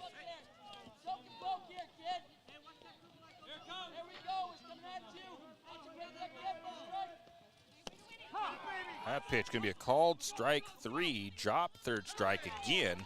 They will get the throw to first in time to retire the sides. St. Mary's comes up with 1 run on 2 hits. There was no errors, and they left 2 on base. Into the bottom of the 4th, St. Mary's trails by 6 runs, 10-4. And it'll be the 7-8-9 for the Bulldogs, Kason Sickles, Carter Munt, and Jack Bransford when we return. Do you have a hazardous tree on your property? Do you need some trees or brush removed in preparation for a home or shop? You need to call Andy's Arbor and Site Clearing. Andy's Arbor and Site Clearing specializes in the removal of dangerous trees, pruning, thinning, and chipping. Andy's Arbor and Site Clearing also has a bucket truck for those hard-to-reach areas. So if you're in need of some thinning, tree removal, and site preparation, call Andy's Arbor and Site Clearing. That's at 208-582-2134. That's 208-582-2134. Andy's Arbor and Site Clearing. With Stage 1 and 2 of the sports complex nearly complete, the Lumberjack Booster Club thanks Archie's IGA, Shift and Grind, and the St. Mary's community for their fundraising efforts and continued support in making this sports complex come to life. The next stage will be the sprinkler system. The Booster Club is looking for new members. If you have kids in high school or soon entering high school, now is the time to get involved with the Booster Club. For more information on how you can help with the sports complex or questions about becoming a member, contact Donnie Masterson at 208-582-1802 or by email at golumberjacks@gmail.com. And as always, go Lumberjacks! Now we are back. So I think if the girls win tonight, they will play at 1:30 tomorrow. And we'll let you know here. If the boys, which right now are trailing by 6 runs, if they lose today, they will play Game 4 tomorrow at 11 a.m. First pitch just outside. Ball 1 to Kason Sickles. Sickles a strikeout, reached on an error. So if the boys were to come back and win this one, they would play in Game 5. Called strike on the next pitch. So Game 5 tomorrow would be at 1:30. That pitch is inside. No, that pitch is inside corner, strike once, 2. 1 ball, 2 strikes. Next pitch on the way. Swing and a miss, strike 3, and Brock Anderson will strike out No, I thought that was strike 3. 2-2 count. Okay, 2 balls, 2 strikes. I don't know what I missed there. That's the strikeout there. Strike 3 and gets him swinging. Get an update. Lumberjack girls up 4-1 in the bottom of the 6th inning for softball action. Brings up Carter Munt. He was hit by pitch in his last at bat, walked his first at bat. So once again, if the girls win, they will play at 1:30 tomorrow. First pitch to Carter Munt, strike 1.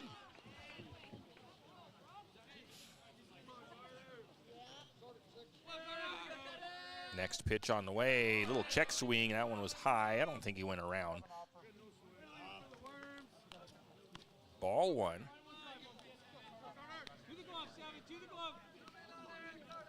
They did want to get the check down to first base, but they did not go around. Next pitch on the way. That time he swung at it. Strike 2.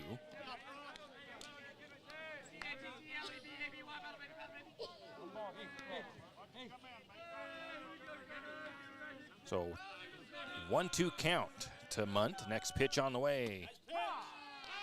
And you're going to ring him up. Catch him looking on a called strike 3.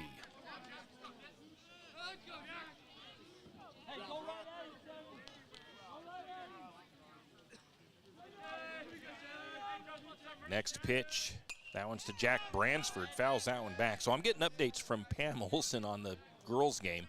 I actually thought she was at the game, but apparently I think she's getting updates from Berkeley McGrill's mom. So it's kind of being relayed around to get back to me for the updates for the girls' game. Next pitch, a swing and a miss, strike 2 to Bransford.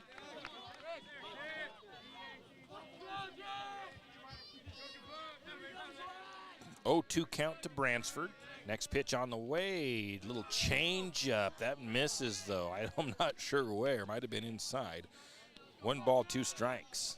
But I don't think it was outside. That looked like a nice pitch from Anderson. 1-2 pitch on the way. Oh, that one loses control. That one hops it across the plate. 2 balls, 2 strikes. Nice stop by Holder. I mean, there's nobody on, so it wouldn't have mattered, but it was still a nice snag by Holder behind home plate. 2-2 the count to Bransford. Pitch on the way. Loses that one a little up high. Runs the count full. 3-2 count now to Bransford. Little battle here going between Anderson and Bransford. He had the 0-2 count on him to begin with. Full count. Pitch on the way. And the runner takes off before really gets a good signal, but going to say ball 4.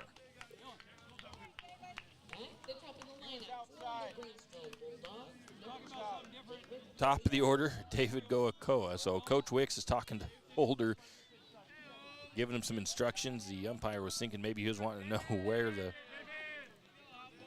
pitch was at, and the umpire said it was outside.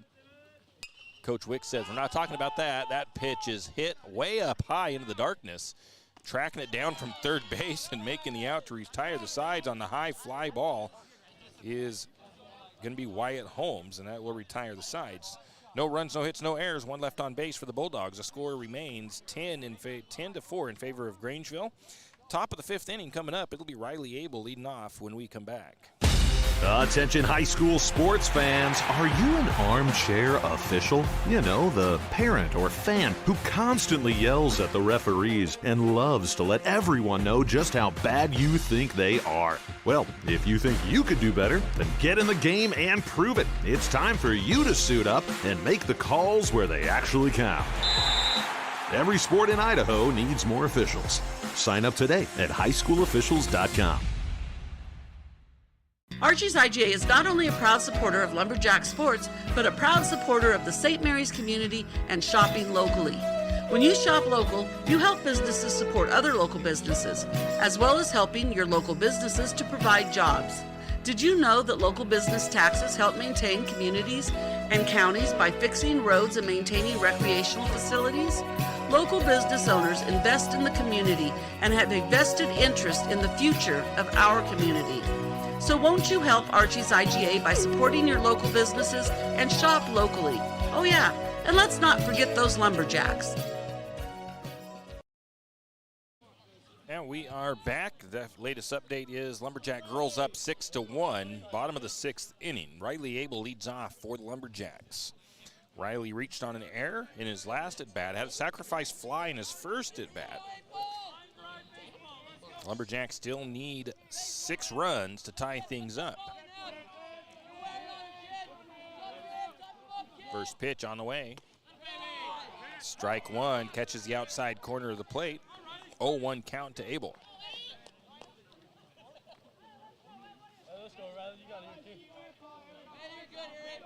Next pitch on the way. That one's going to be popped out into center. Let's see if they can make the catch on it. They're going to lose it in the air there, and it'll be a, I don't think he touched that. I'm going to call it a base hit for Abel and not an error. As I think that ball got up out of the vision into the up above the lights possibly. And Ray Holes lost it for a minute, tried to dive when it came back into view and couldn't get to it. So lead off on for the Lumberjacks, brings up Milo Marsh. Marsh walked his first at bat, or his second at bat. Took a ground out in his first at bat. He takes that one in the ear hole on the helmet, and he'll be headed down to first on a hit by pitch. Of course, the umpire is going to be checking with him all the way down the baseline to make sure he's okay, as that one did hit him right in the ear hole. We actually have a picture of that ball coming off of his helmet. There's a little memento for his parents and for Milo. Taking one for the team there. He literally wore that one. So runners at first and second for St. Mary's, no outs. Dylan Holder up to the plate. 2 flyouts for him in his first 2 at-bats. First pitch to Holder, swung on. That's a little blooper. Is it going to drop? I don't think so. Oh, it might be trouble. No, caught by the right fielder. That is Cooper Poxleitner making the catch for the out on the little blooper of a fly out to the right left field. So 1 down. Runners held up at first and second on the fly out. Brings up Landon Holmes. He hit a single in his last at bat. That was a single out to just over the top of the second baseman. First pitch to Holmes. Little thought about swinging, but it comes across low. Ball 1 to Landon. Started out rainy here in Orofino. From what I understand, they had to use quite a few bags of field dry on both fields. Let's put it this way, on all 3 fields, the 2 softball fields and the baseball field, to get things playable. They couldn't start when they wanted to this morning. They actually had to push the Orofino game that was supposed to be played at 6:30 here tonight, or the number 1 seed game, to tomorrow morning. It's 3 balls, no strikes to Holmes. They're kind of still on the same schedule as that they needed to be for the girls' games, but that's because they've got 2 fields over there for the softball side of things. Next pitch, that one is ball 4. We had originally planned on getting here in time to call the first game. The boys were supposed to play at 4 o'clock, I believe it was. And then we were going to do the boys' game, move over for the girls' game at 6:30. But they ended up, due to the weather and field conditions, they both played at 6:30, so it kind of put a wrench in our plans. Tomorrow we will be doing the girls' game. I may have to skip the boys' game altogether. First pitch on the way. Outside to Cody Teft, ball 1. 90 pitches now for Goakoa. Teft a strikeout looking in a single. Pitch on the way, looks a little high. I think, like I said, I think if the boys lose this one, tomorrow's game would be at 11 a.m. and the girls' game would be, I think I said I wrote it down.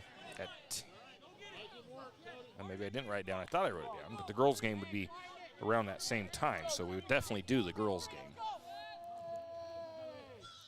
Next one, a swing on, chopping ground ball. They're going to try the overthrow to home, and everybody's safe. The error onto the pitcher.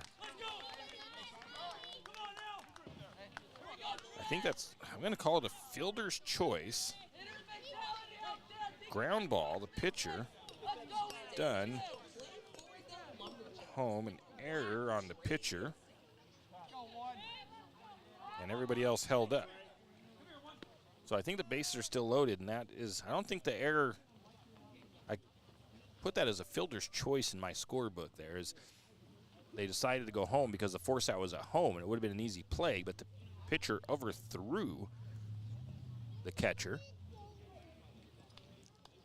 So everybody is safe.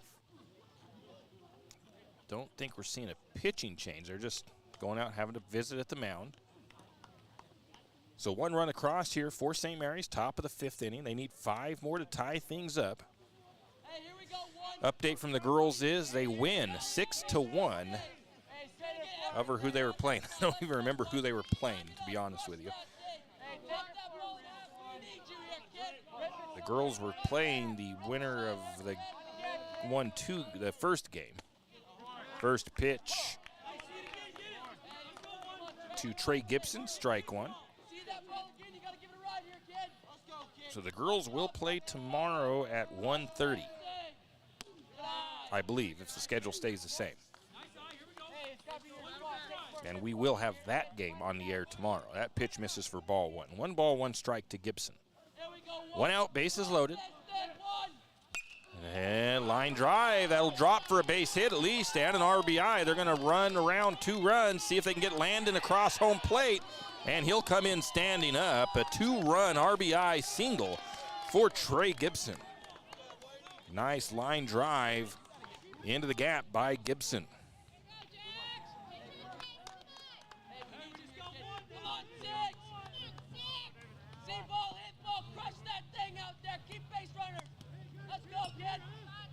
That is not correct there with the way that worked.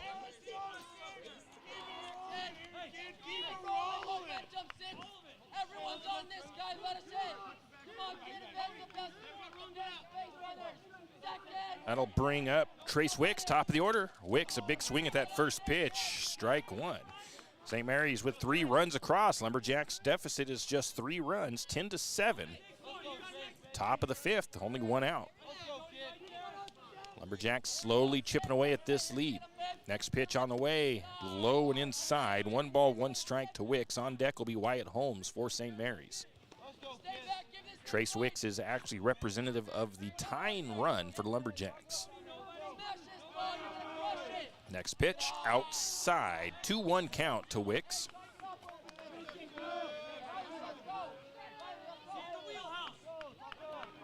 So tomorrow it's definitely going to be girls softball action. That pitch is going to get away from the catcher for a second. I believe that was ball 3. Call it a passed ball. 3-1 count to Wicks. Runners at second and third now for the Lumberjacks with 1 down. St. Mary's really working it here. 100 pitches already for David Goakoa, so he's close to being pulled. Next pitch on the way. Outside, ball 4 will load the bases up. Still just 1 out for St. Mary's. Brings Holmes to the plate. He has 2 walks and dropped third. And let's see, we're going to get a change at the mound for the Bulldogs. I think they're going to put in they're going to go with Carter Munt on the mound. And we'll take a break while Carter Munt gets warmed up for Grangeville. Janelle Martin Holmes, your Farm Bureau insurance agent in St. Mary's, is a proud Lumberjack supporter because they're her hometown team. When it comes to insurance, that's also one reason so many people in St. Mary's choose Farm Bureau Insurance. They have a complete line of insurance products including auto, home, commercial, and life, plus they have great customer service and competitive rates. And they're also a local company with local agents right here in St. Mary's. So let's hear it for our hometown teams. Contact Janelle Martin Holmes, your local Farm Bureau insurance agent in St. Mary's at 105 North 8th Street, St. Mary's. Tax time is here again. I know, it's not your favorite. But at H&R Block, tax time is our favorite time of year. It's when our tax pros get to do what they love the most, help people. By getting to know you, they can make sure your return gets done right. It's not just about numbers, boxes, and forms. It's about personal care, so you get every credit and deduction you deserve. And with an average of 10 years experience, our tax pros get your taxes done right. Just one of the many ways Block has your back. Any adventure, any task, anytime, there's a Yamaha utility ATV for any ride and any rider. See the full lineup at St. Mary's Sun Cycle. Adventure seekers can start with the trail-tested capability and comfort of the Yamaha Grizzly lineup. For the ultimate in mid-size ATV performance, check out the Yamaha Kodiak 450. And for those who mix work and pleasure, the Yamaha Kodiak 700 line devours chores and leaves room for adventure. Find your utility ATV at St. Mary's Sun Cycle or YamahaMotorsports.com. Now we are back. The pitcher for the Bulldogs is now Carter Munt. Take a look at Carter Munt's statistics real quickly if I can. He has a earned run average of 5.02, 7 appearances for Munt.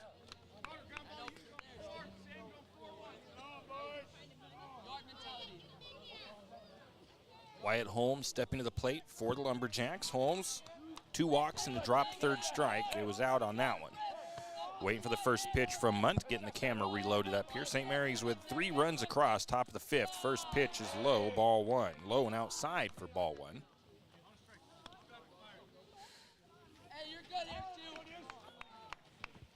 Lumberjacks with the bases loaded. Tying run is sitting at first base.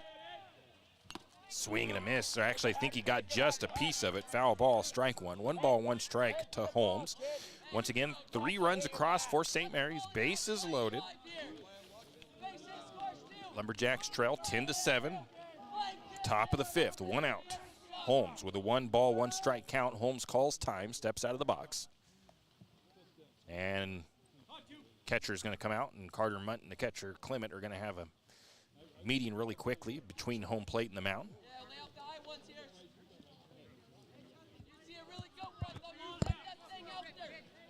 Turned into a nice afternoon. A little chilly, but not too bad. Nice evening for some baseball. Pitch on the way. Swing, and it's a line drive, base hit. Out into left field. That should score 2 runs. No, they're going to hold everybody up, leave the bases loaded on the RBI single by Holmes. Kind of a line drive, kind of a grounder. That ball was skimming the ground there.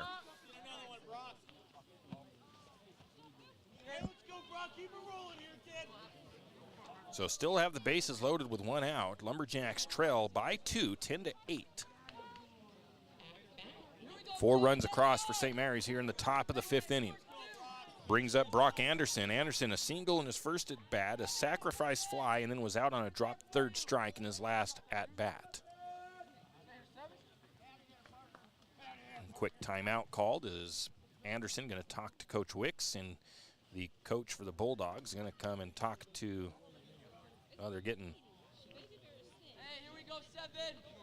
I think it was a chalk bag is what they had. Munt had a chalk bag out there. They're maybe saying they can't have that out there, so they give it back to the coach, and he takes it back to the dugout with him. Coach Neidiger. First pitch. Off the top of the plate, ball 1 to Anderson. Nice stop by Cody Clement.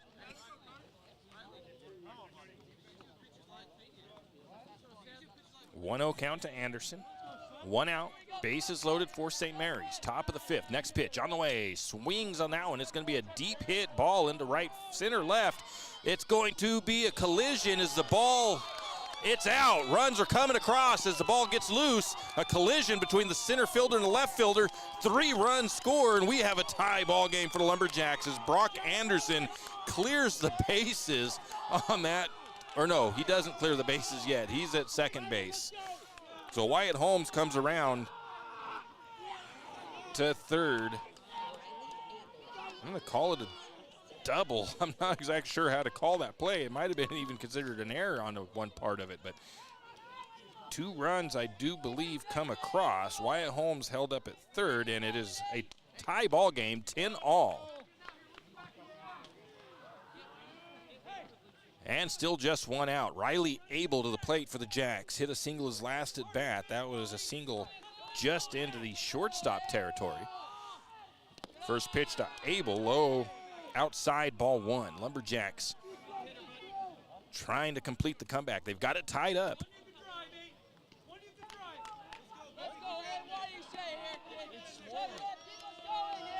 Next pitch on the way. A little blooper right to the third baseman. Jack Bransford makes the catch. Call it a fly out, little soft line drive, whatever you want to call it, but it was caught. Brings up Milo Marsh with 2 down. Runners at second and third. Milo was hit by pitch in his last at bat. That was the one that got him right in the ear hole. Munt, the first pitch to Milo. Line drive into the gap. Another run comes across. Lumberjacks going to take the lead. They'll hold Anderson up at third, and the RBI single gives St. Mary's the lead in this one.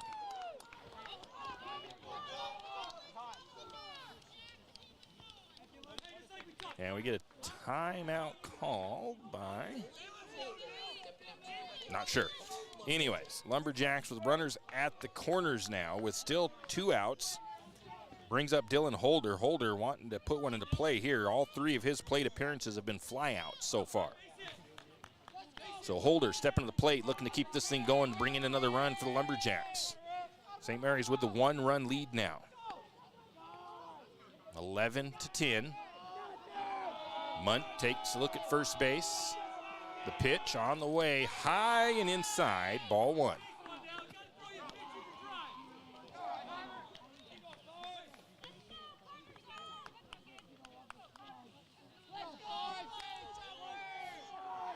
Lumberjacks now, I think, had 1 hit coming into this inning. They now have 8 hits. Next pitch fouled off by Holder.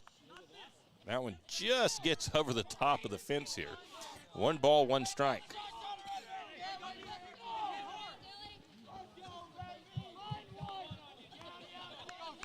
Everybody ready for the next pitch. Munt looks in, checks over to first base. Now sets up on the mound. The pitch on the way. Low and outside. Ooh, that is close. Yes, Milo caught out at second base. And even with a little bit of double clutch by Cody Clement behind home plate, he's still able to relay that throw to second time. Milo Marsh trying to slide in there, can't get there, and he'll be tagged out trying to steal. Lumberjacks, though, they come up with 7 runs, 5 hits, 1 error, 1 left on base, and they take the lead in the top of the 5th, 11-10 over the Bulldogs. And it's going into the bottom of the 5th. It'll be the number 2 batter, Ray Holes, at the plate for the Bulldogs when we come back. You always hear on the radio, cross the bridge to savings. But it's true. St. Mary's Harvest Foods has what you need when you need it. And if you don't see it, then just ask one of the friendly staff and they will gladly help you find what you need. From meat, super fresh produce, and dairy, St. Mary's Harvest Foods will save you big on the things you need the most. No time to cook tonight? Then check out the Hot Deli for something quick for dinner. St. Mary's Harvest Foods, where you truly can cross the bridge to savings. Hughes Ace Hardware wants to invite you to come in and take a look. Hughes isn't just about hardware. Whether you need dish soap and sponges to clean up after your husband's guys' night or storage solutions for your wife's shopping addiction, you can find it at Hughes. Come see the difference. Everything you need, from a blow dryer to replace the one your toddler dropped in the toilet to a bathroom scale to help your hubby stay on his fitness goal. Hughes Ace Hardware is the place to get the products you need and the help you want all the time, every time.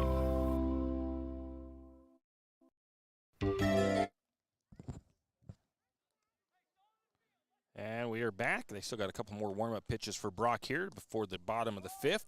Lumberjacks lead 11-10 after the Bulldogs led by 7, I believe it was. They led by 7 runs at the bottom of the 3rd inning. It was 10-3 at that point. St. Mary's with 1 run across in the 4th, but a 7-run 5th inning has given the Lumberjacks the 1-run lead. Still a close game here, still anybody's ball game, but it is a battle. Ray Holes Jr., the center fielder, up to the plate. He was hit by pitch in his last at bat, singled in his first at bat, flew out in his first at bat. Brock Anderson being pretty effective so far in his time on the mound. 20 pitches, 8 walk, 8 balls, 12 strikes, and that one is going to be fouled back, strike one.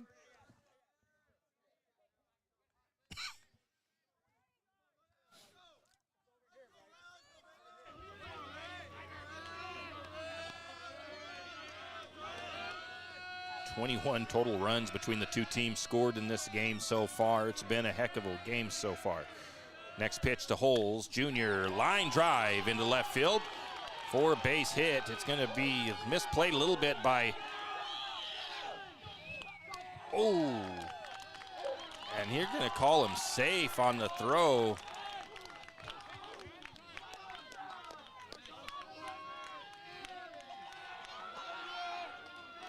As Ray Holes puts that into play into right field. They almost had the throw there in time. I'm going to call it a single. And on the throw. So leadoff on for the Bulldogs. Brings up Cody Clement, the catcher. Clement walked his last at bat. First pitch. Must have been just low. Ball one to Clement.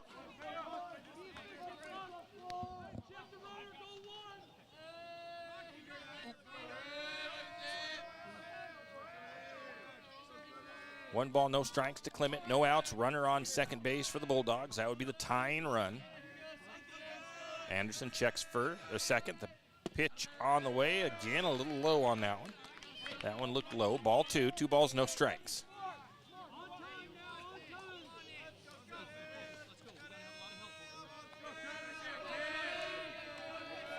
Next pitch on the way. That's going to be a called strike. 2-1 count now to Cody Clement.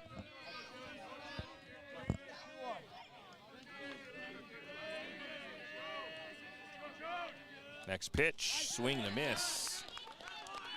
Strike two. They have the error count on the board is 2-2. I have the Bulldogs with 4 errors. I don't really think they're keeping that closely. They do have the 8 hits correct. Next pitch, fouled off. 2-2 count still to Cody Clement. They've actually got that pretty close. I think the errors are off a little bit. I think the Bulldogs have those 2 extra errors over St. Mary's. In any case, that doesn't really matter too much. 2-2 count to Cody Clement. Nobody out. Runner on second for the Bulldogs. Anderson, the pitch on the way. Nice looking pitch. I'm not sure where it missed unless it was outside. It runs the count full, 3-2.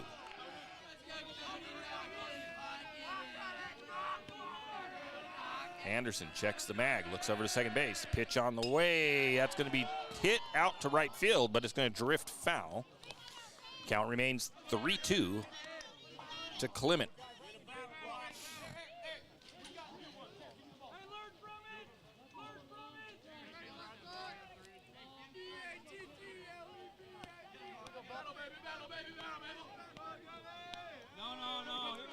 Getting some balls out there to the umpire.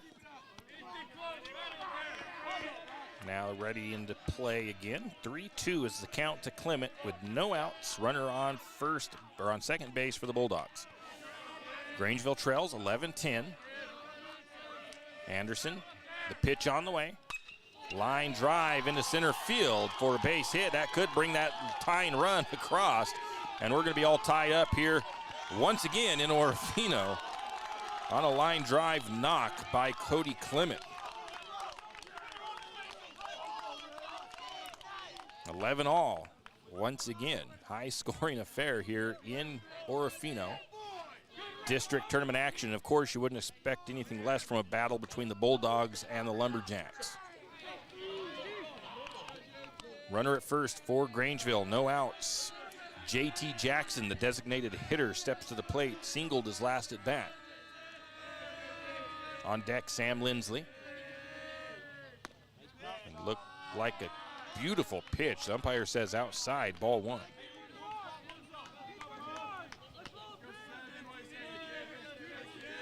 Anderson sets up on the mound. Pitch on the way. Swing and a foul tip. Strike one. 1 ball, 1 strike now to Jackson. Not unlike the Lumberjacks, the Bulldogs have their names on their jerseys. Makes it a little bit easier when there's changes and everything in the lineups. Trace, you got the bag on a steal. Next pitch on the way, swinging a foul tip once again. 1 ball, 2 strikes now to JT Jackson. Lumberjacks looking for that first out. Runner on first base for the Bulldogs. 1 run across, tied things up.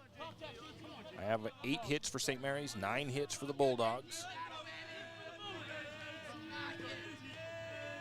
Next pitch, that one's going to be a little high. 2-2 count to Jackson now.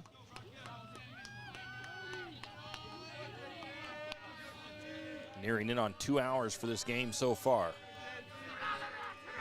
2-2 pitch on the way, swing and a miss, strike 3, and that'll be the first out. Brings up Sam Lindsley. Lindsley, a dangerous batter for the Bulldogs, had as a single, a double, then a walk, so he's had just about everything, just no triple and no home run, and we definitely don't want him to get either one of those. Brock Anderson so far with 3 strikeouts. 1 walk. First pitch, high fly ball on the infield. Let's see if St. Mary's can play this thing as it gets up in the sky above the lights, and Brock Anderson comes over and makes the catch from the pitcher position.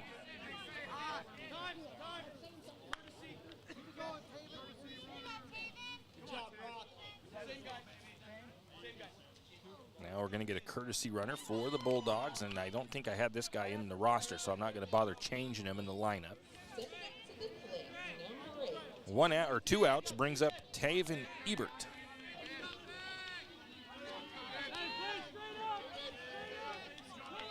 Get the camera turned back on. Taven Ebert, a fly out in his last at bat, 2 singles prior to that. First pitch, a little high, a little outside, ball 1.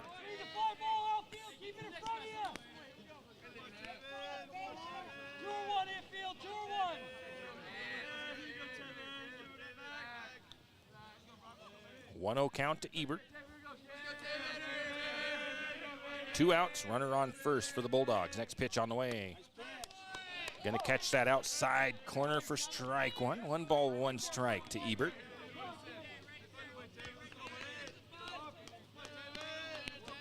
Anderson checks first base, sets up on the mound. The pitch on the way. Gonna get a swing and a miss, strike 2. Holder pops up, threatens to throw down to first, doesn't do so. Clement back to the bag quickly as he was only off by a few steps. Clement takes his lead at first. Brock Anderson takes a look over there. The pitch on the way. Swing and a miss, strike 3, and that'll retire the sides. St. Mary, or the Bulldogs, with 1 run on 2 hits, no errors, and no 1 left on base. We're tied up into the top of the 6th inning, 11 all. For St. Mary's, it'll be Dylan Holder, the catcher, leading off when we return. Jack Buell Trucking knows that there are few things as important as wise use of our natural resources. And by utilizing the chips in the manufacturing of lumber, that is exactly what is accomplished. If you look beyond the wood chips, you see an entire community of schools, churches, and businesses, and most importantly, people. Jack Buell Trucking believes in responsible harvesting of our natural resources. After all, when you take a close look, those aren't just chips. They're an entire community. Jack Buell Trucking. Do you need help finding that perfect gift? Looking for that personalized touch? Come to Jack's Pharmacy in St. Mary's and let us fill your balloons. Not only does Jack's carry all of your gift and party supplies, but we're here to serve you with all your personal care items. Come in and let our personal care experts help you find just what you need from our wide selection. If we don't have it, we can get it. Plan your party at Jack's Pharmacy, your good neighbor pharmacy, where you'll receive personalized service and attention. And we are back. Tied up, 11 all.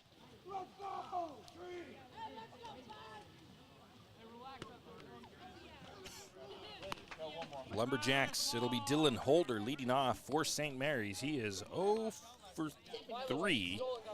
Fly out, fly out, fly out. He was at the plate at the last inning, and that was when Milo Marsh got caught stealing over at second base. So Holder steps back up to continue that at bat, basically.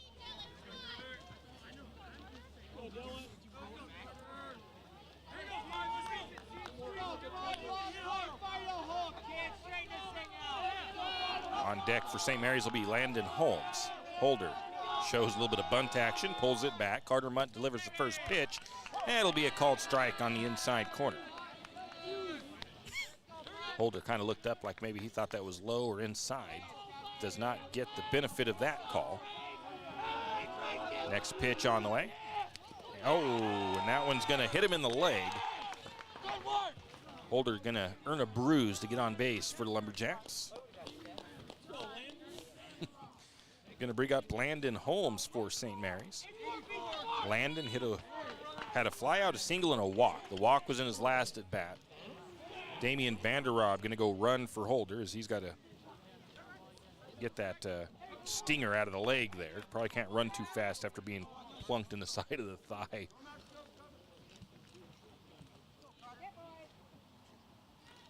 So the go-ahead run for St. Mary's once again, sitting at first base. No outs, Landon Holmes to the plate. Like I said, he walked his last at bat.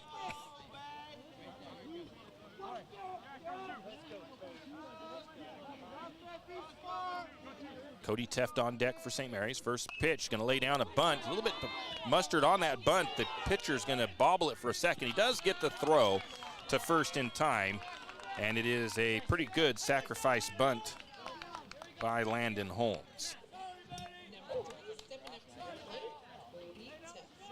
Brings up Cody Teft with Damian Vanderrob at second base. Cody Teft basically reached on a fielder's choice in his last at bat. Hit a single in his bat before that. First pitch to Teft. It's going to be a foul ball down the right field or left field line.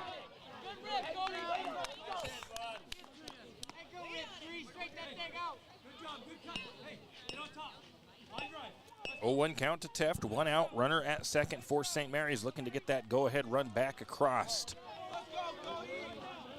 11-11, top of the 6th inning. Next pitch on the way, up high. 1 ball, 1 strike now to Teft.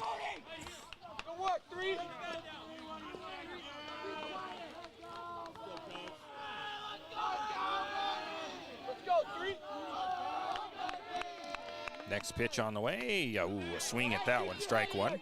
1 ball, 2 strikes to Teft.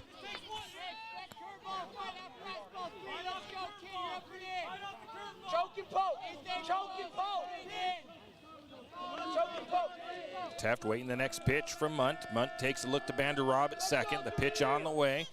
Oh, got him off caught him off guard on an off-speed changeup, it looked like, and it's going to be a swing and a miss for strike 3. 2 outs brings up Trey Gibson. Gibson singled his last at bat into center field, not single field. Gibson has the ability, we know that. Back to the top of the order if Wicks can get on, or if Gibson can get on base, it'll be Wicks on deck. First pitch to Gibson, high. 1 ball, no strikes to Gibson. Hey, one.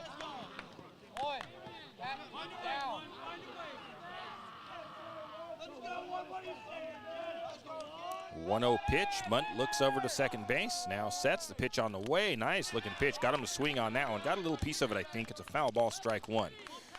1-1 count to Gibson.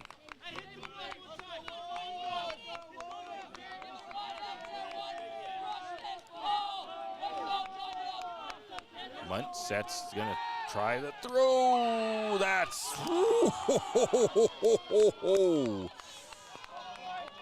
Carter Munt with a beautiful throw over to second base. Vanderrob, I don't really think he got back there. The umpire says he's safe on the dive back to the bag. They just a little bit late maybe placing that tag.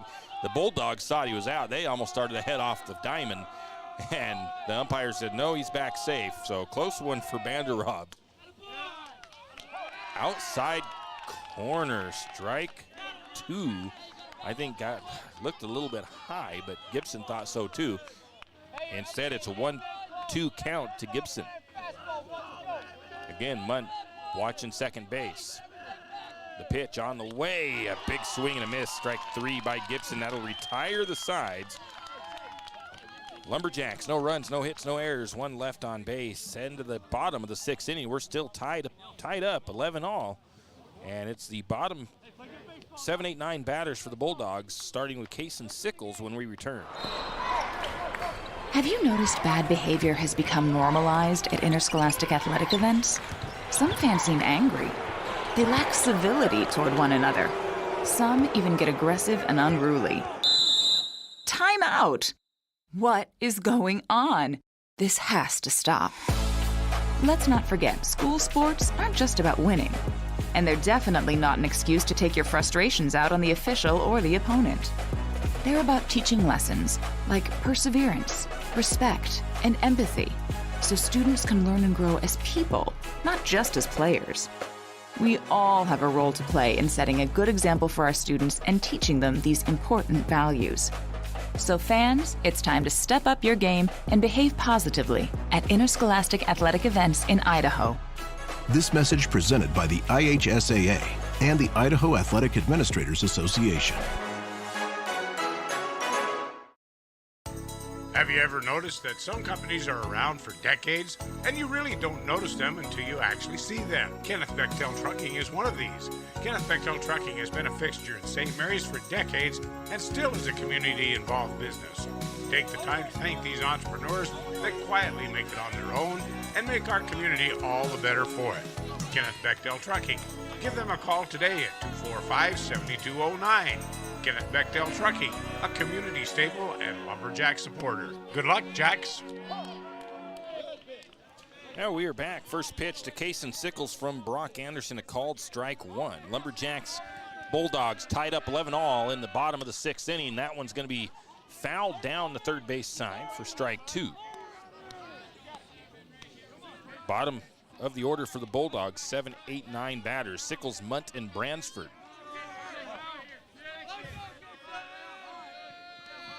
Anderson looks in, gets his signal, set, the pitch on the way, swing and a miss, strike three. And I'm going to take a peek right now because Brock Anderson has struck out about 5, I think. Yes, it is the 5th strikeout of the game for Anderson.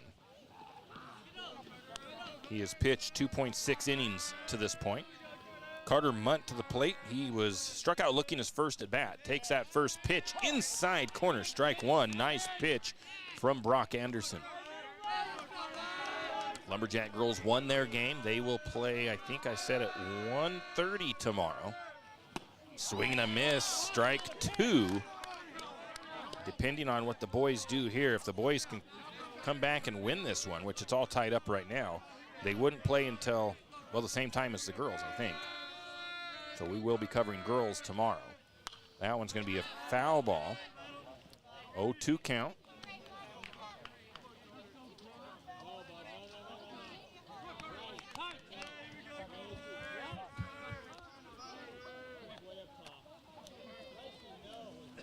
And we're getting a quick mound visit with the infield for, Anderson's pitching good, so it must just be a little defensive chess match going on here.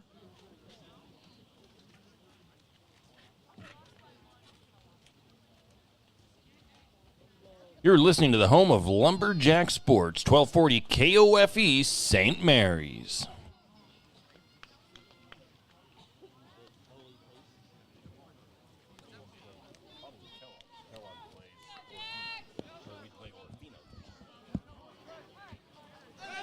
And we are back. A quick meeting for the infield with Coach Wicks.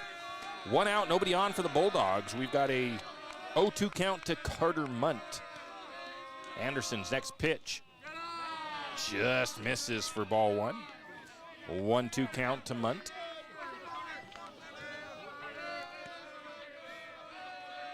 Next pitch on the way.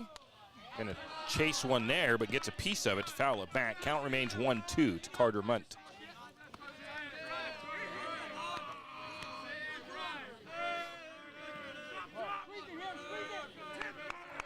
Next pitch on the way. A little bit too far outside on that one. 2 balls, 2 strikes.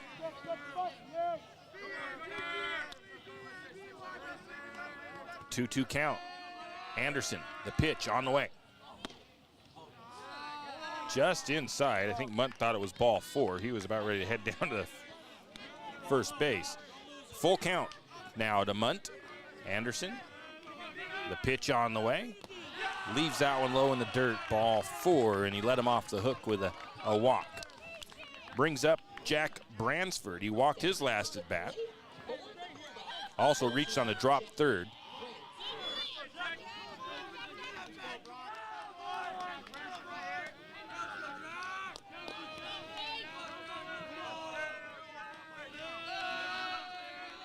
Anderson delivers the first pitch to Bransford, fouls it off, strike one as he's trying to lay down the bunt to advance Munt over to second base, trying to get their go-ahead run into scoring position, kind of in the same fashion the Lumberjacks did in the top of the sixth. Bransford was willing to have the sacrifice bunt to get to the top of the order. Carter Munt lead off on first. Next pitch. Squares around, gets the bunt dropped. Gonna go to first base with the throw, and the sacrifice bunt works. And they might get a pickle attempt here. They will not. They almost had the pickle. They almost had the pickle with the runner at second. Carter Munt ends up going over to third on the throw, and St. Mary's almost gets him in a pickle, but a little bit of I think an error on a throw there gets him safe at third. Probably could be called an error, but I didn't quite see what happened. But Coach Wicks telling the boys to use their head. Be smart out there. Top of the order for the Bulldogs. They have 2 outs. Carter Munt sitting at third. First pitch fouled off by Goakoa for strike one. Goakoa flew out in his last at bat, walked in his first, singled in his second, flew out in his first, singled second, walk, and then fly out. Next pitch, hit into, that's going to be trouble, is it? That ball is all the way to the fence, and the go-ahead run comes across for the Bulldogs. A big double by David Goakoa gives the Bulldogs the lead.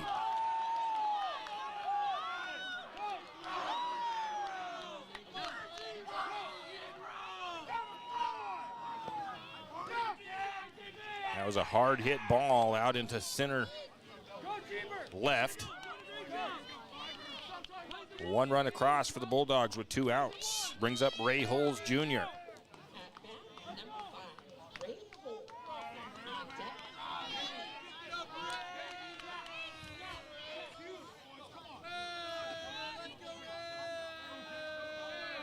Anderson looks at the bags.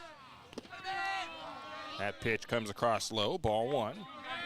As Anderson was looking at second base, trying to keep Goakoa in check over there.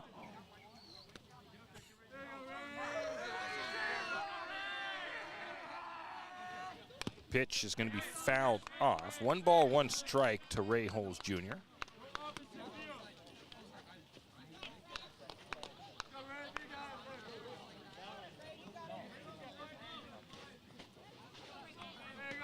Everybody resets after the foul ball. 1 ball, 1 strike. 2 outs. Bulldogs reclaim the lead. 1 run ahead now, 11-12. That one's going to be in the dirt. And a pass.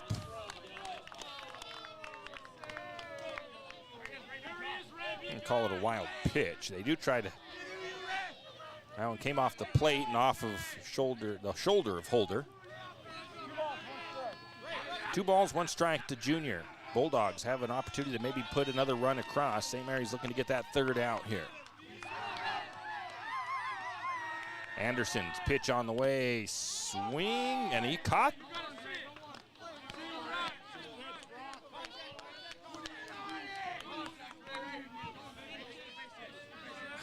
I thought that was a caught foul tip. I thought the ball got a piece of that. And I would have thought that would have been the out if you catch it off the foul tip. But 2 balls, 3-2 count to Ray Holes.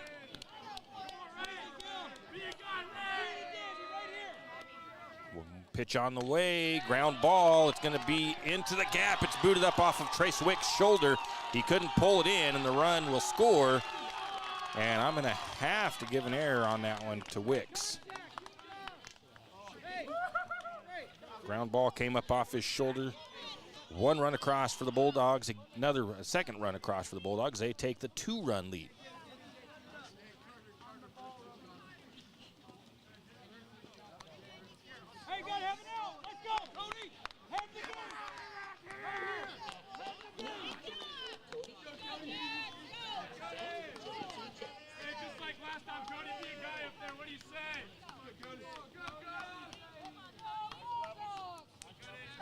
Two-run lead now for the Bulldogs, 13-11. 2 outs brings up the catcher, Cody Clement. Takes first pitch high for ball 1. So a little 2-out rally for the Bulldogs. 2 runs across. Next pitch from Anderson, high inside. 2 balls, no strikes. St. Mary's gets that 3rd out. They'll be at the top of their order in the top of the 7th.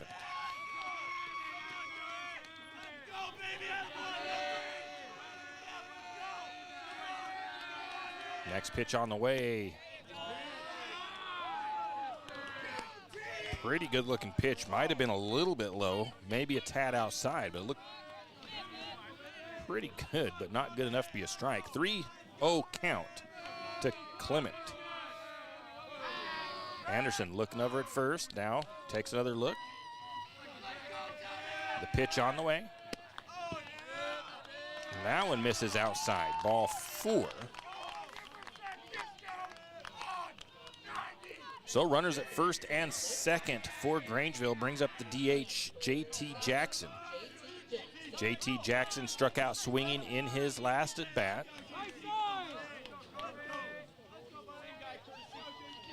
Get a courtesy runner for the catcher.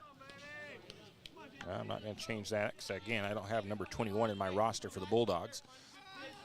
He's probably in their roster for the tournament. That ball is going to be popped out into right field. Making the catch for the out is Cody Teft. And now it doesn't really matter on that because the out has been recorded. So the fly out to right field ends the inning for the Bulldogs, but they do come up with 2 runs, 1 hit, 1 error, and 2 left on base. So coming in to the top of the 7th inning, Lumberjacks trail by 2 runs. They are in the top of their order, though. Trace Wicks will be at the plate when we return. Afraid to touch that breaker box? Need some rewiring done? Call the professionals at M&S Electric. With nearly 40 years experience, there's no job too big or too small. From industrial and commercial to residential and service work, M&S Electric isn't afraid. Serving Bennewash, Shoshone, Kootenai, and Latah counties, M&S Electric has you covered. Overhead work, M&S can do that too with their bucket truck. M&S Electric, 408 Main Avenue, St. Mary's. Give them a call, 208-245-3890. No job too big, no job too small. We do them all. M&S Electric. For all your plumbing needs, call Nick's Plumbing and Heating. With Nick's professional staff, you can be assured of guaranteed quality products, installation, service, and repair of all of your plumbing. So if you have plumbing needs or problems, call the good folks at Nick's Plumbing and Heating. Call 245-5460. That's 245-5460. Nick's Plumbing and Heating. Installation, service, and repair when you need it. Nick's Plumbing and Heating, St. Mary's. And we are back. The Grangeville Bulldogs 3 outs away from winning this first game. Early on in this game, though, it looked like the Bulldogs were going to run away with it, but St. Mary's battles back. The Bulldogs had that 7-run 3rd inning to go ahead 10-3. St. Mary's, though, battles back with a 7-run 5th inning. They took a lead in that inning, and then it's kind of been back and forth since then. The Bulldogs tied it up in the bottom of the 5th at 11 apiece. Then the Bulldogs plated 2 runs in the bottom of the 6th. That gave them the 13-11 lead here. Now the Lumberjacks, top of their order, good position in the batting order to hopefully tie this thing back up or even take a lead. But the Lumberjacks need 2 runs to tie it, 3 to take the lead. Carter Munt continues on the mound, 22 pitches for him. First pitch low and outside from Munt to Wicks, ball 1. Wicks did walk in his last at bat.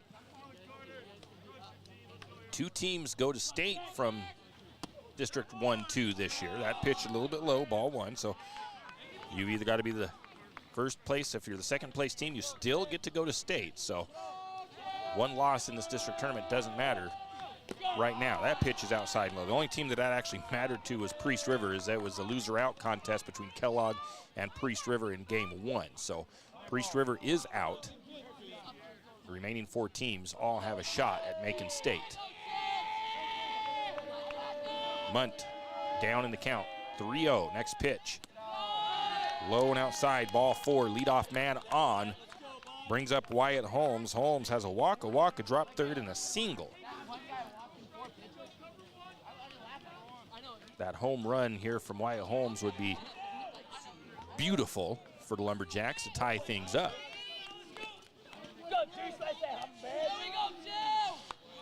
Munt with the pitch, up high. 1 ball, no strikes to Holmes. On deck is Anderson, in the hole, Riley Abel.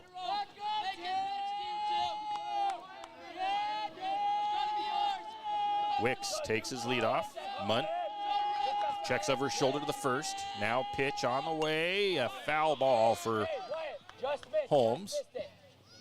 1 ball, 1 strike to Wyatt Holmes.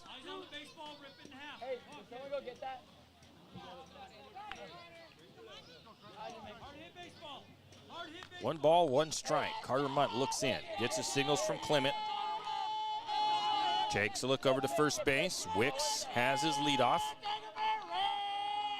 Munt, the pitch on the way.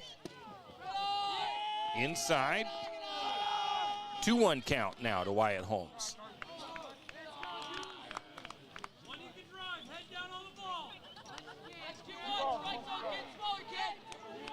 Munt checks over to first, gets his signals from Clement though. Now readies himself, the pitch on the way. Ground ball into the gap. It's going to be a base hit at least. And it is going to be a base hit single. Lumberjacks have their tying run sitting at first with no outs. Runners at first and second base now. Brock Anderson steps to the plate. His last at bat was a double. Now we're going to get might even see a pitching change here, I think. I think he's going to bring in what I think is considered the ace pitcher for the Bulldogs. It looks like he's going to have Lindsley try to close this game out on the mound, possibly, or not. No, maybe not. He's actually sitting in. What do we got here? Do we have a pitching change? We do. We have a pitching change. We'll take a break. When you need that morning pick-me-up before work or school, there's one place that comes to mind. It's a place that loves our community, the St. Mary's Lumberjacks, and all the local businesses and people in our village. Shift and Grind in St. Mary's is all about the community. Whether it's helping raise money for the Booster Club or for a family in need, the Shift and Grind family are always ready to help. So be sure to stop by Shift and Grind for your caffeinated needs. Located at 132 First Street in St. Mary's, Shift and Grind says, "Go Lumberjacks!" We are Dairy West. That means we are milk people, family people, animal people, people people. We are environment-loving people, giving back people, job-creating people, and glass all the way full people. As your local dairy producers, we are more than farmers. We are Dairy West. And we are back. It'll be Jack Bransford coming in to pitch for the Bulldogs, as the Bulldogs still opting to keep Sam Lindsley fresh for tomorrow's games.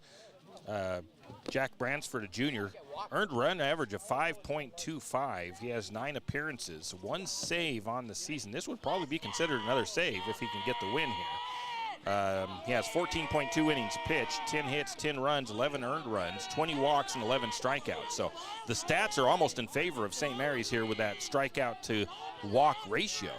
But the Lumberjacks have to check out a new pitcher first, so it gets a little tricky sometimes. It'll be Brock Anderson. Like I said, Brock hit a double his last at bat. A triple would tie things up. A home run would give Lumberjacks the lead. So Bransford checks over the bags, gets his signals. First pitch on the way, up high. Yes, ball 1.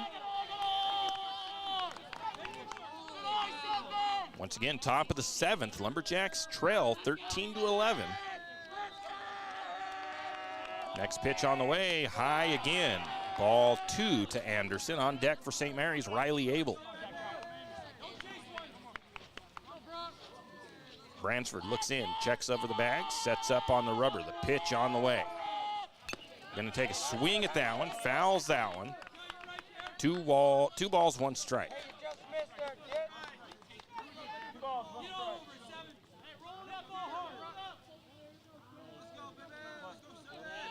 Bransford checks the bags. The pitch on the way.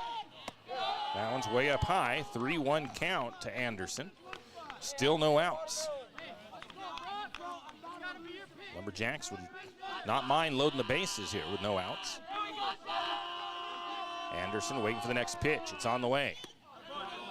That's going to be a ball outside. Walks the bases loaded. Brings up Riley Abel with no outs. St. Mary's with a shot here to get things tied up. Riley Abel looking for his first big hit of the game. He's got a sacrifice fly, an air reached single and a fly out.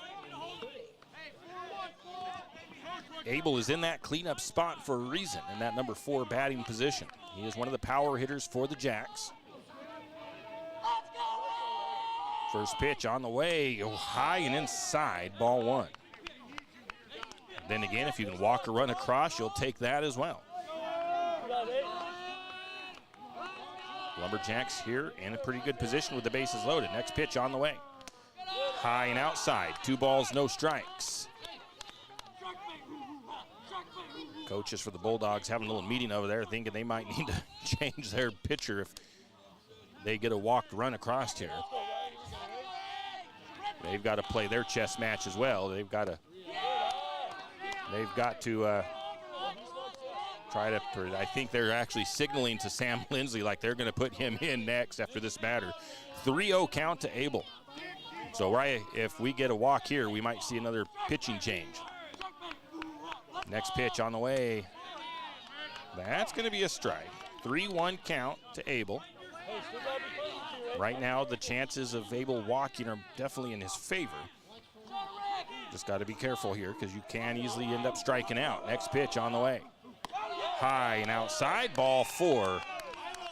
And let's see if we are going to see that change at the pitch here.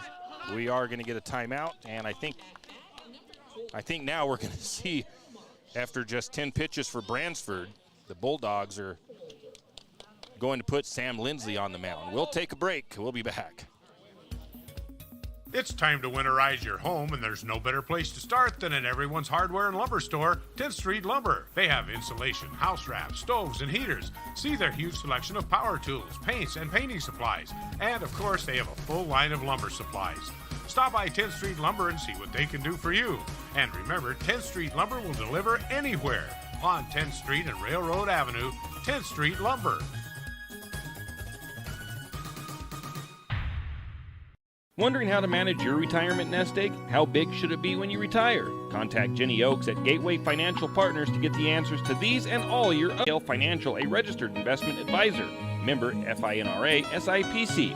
With over 30 years of financial planning, give Jenny Oakes a call at Gateway Financial Partners today.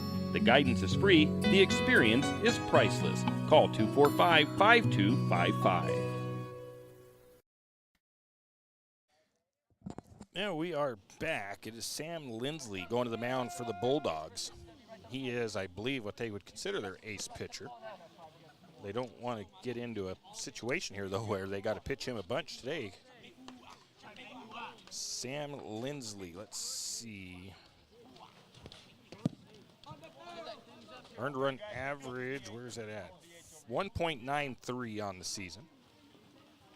15 hits, 15 runs, 10 of those earned runs, 30 walks, 87 strikeouts. He has faced 156 batters. And JT Jackson goes over to first base as he enters the game on defense, as he's been the designated hitter, I think it was, and he was out earlier on. Now he is, JT Jackson. I think the new DH may be Jack Bransford, because he is not in the game now.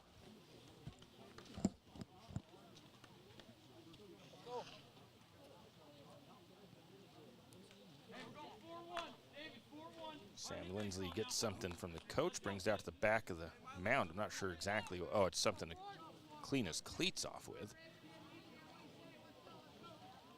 So the Lumberjacks are 1 run away from tying it up. No outs. Milo Marsh to the plate for the Lumberjacks. Really all he has to do is put something in play just to be caught. Next pitch, swing and a miss though, strike 1 to Marsh. Lindsley would definitely get the save now if he is able to get the outs that they need. 0-1 count to Marsh. Next pitch, swing and a miss, strike 2. 0-2 count to Marsh now.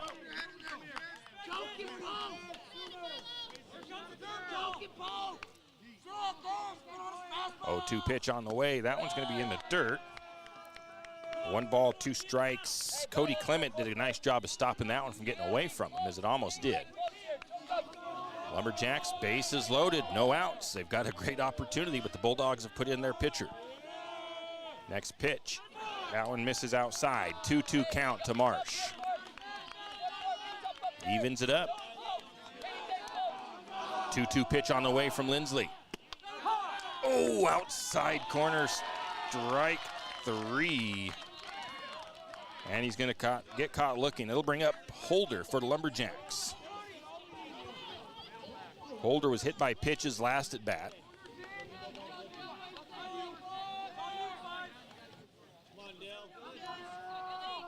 First pitch to Holder from Lindsley. Called strike 1.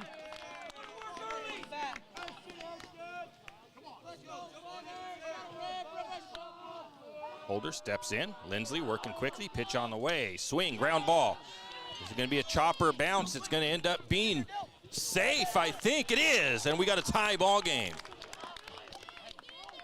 The Bulldog that took a high hop on that ground ball. It took a little bit more time to get to that second baseman than I think he thought it was going to. And everybody's home, or everybody's safe, I should say. And the tying run has come across. So the Lumberjacks take them tied up in the top of the 7th. Damian Vanderrob comes into courtesy run. Landon Holmes up to the plate with 1 out. Bases still loaded. Holmes with a sacrifice bunt in his last at bat. On deck is Cody Teft.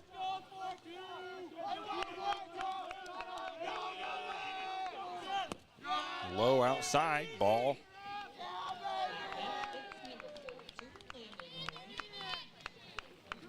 How do we have? Oh, no, what the heck? I'm confused now. That ball is hit, foul. No, it was fair? No, foul. Why do I still have runners? Vanderrob comes up gimpy. Why do I have only 2 runners on?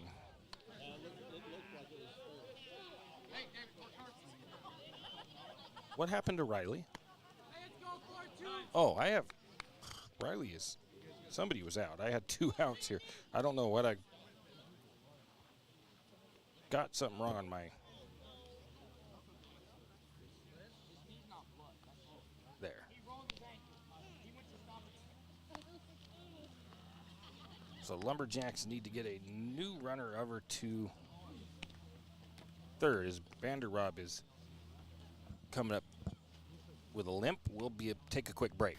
Spring has sprung and Triple X Feeds in St. Mary's is ready to fulfill your spring needs. Fruit trees, shade trees, berry bushes are in stock and just waiting for you to plant them in your yard. Triple X Feeds also has lawn and gardening supplies, including seeds. And before I forget, the chicks are in, and new batches arrive every Friday now through the beginning of June. Triple X is also your 4-H headquarters for market turkeys. Stop by and talk to Nancy today. Triple X Feeds, 130 East College Avenue, St. Mary's. Now we are back. Peyton Lingo comes into now courtesy run for the injured Vanderrob. And I don't know, earlier I ended up not putting an out on there for somebody. And in any case, I've got it. The out's correct. Landon Holmes to the plate. A 1 ball, 1 strike count. Make that 2 balls, 1 strike. Lumberjacks would like nothing more than to take the lead here, but they've tied it up. That's going to be fouled off. Strike 2. 2 balls, 2 strikes to Landon Holmes.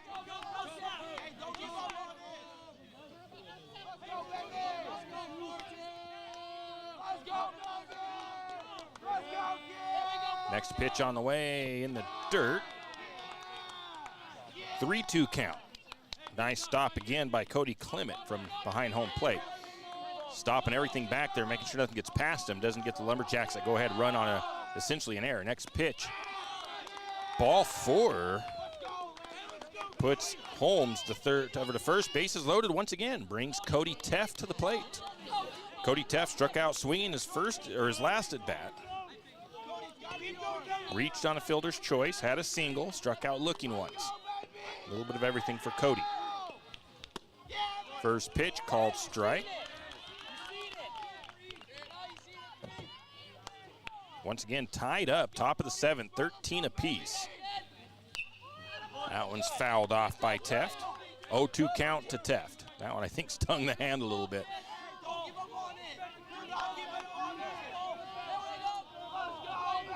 Oh, 2 count, pitch on the way. That one was up high. He did get a swing and got a piece of it, fouled it back. Count remains 0-2 to Teft as he protects his plate. Lumberjacks have the go-ahead run at third base. 0-2 pitch on the way, low inside, ball 1. Again, nice job by Cody Clement not letting that get past him. If anything gets past him back to the back of the wall over here behind home plate, it could bring in a run. 1-2 pitch, fouled off once again. And Cody Teft making Lindsley work on the mound.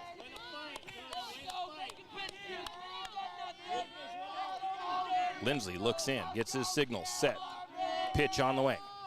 Oh, offered up at a drop, third strike. Well, I guess I don't know what happened, but he's out. In any case, I'm going to call it a strike 3 swinging, and that will retire the sides.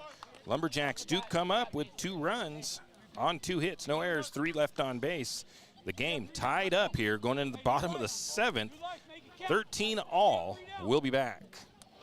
St. Mary's Realty is a St. Mary's icon. Why? Because they are a team. They work for you. And they've been a team for many years. Whether you are buying your first home, looking for a recreational cabin, or selling your current home, St. Mary's Realty puts their team on it for you. So stop in or give them a call today at 245-4502 and let their team be your team. That's St. Mary's Realty at 726 Main Avenue, St. Mary's. Financial investments are very important, but so are the investments of time, patience, and encouragement our young athletes receive from their coaches, teachers, and mentors. Heidi Kruger, your St. Mary's Edward Jones financial advisor, understands this. That's why Heidi Kruger is a proud sponsor of the Lumberjacks on KOFE. For all your investment needs, call 208-755-5294 or visit edwardjones.com. Edward Jones, member SIPC. Yeah, we are back, and now I know what happened, and it's sad that I had to have it explained to me by my daughter, who doesn't really know baseball all that well, but the bases were loaded is what happened there, and it was a drop third strike, so the catcher only had to tag home plate to get the out to retire the sides. So we've got a tie ball game. It's got to be one of the highest scoring type of games I've seen, especially where it was tied. 26 runs scored in all between these two teams, 13 apiece, 10 hits apiece as well. 3 errors for St. Mary's, 4 errors for the Bulldogs. St. Mary's has left 10 on base. The Bulldogs have left 9. This game couldn't be any more even than it is. And the Bulldogs in the middle of their lineup, of course, the big hitter Sam Lindsley stepping to the plate to start things out. He flew out in his last at bat.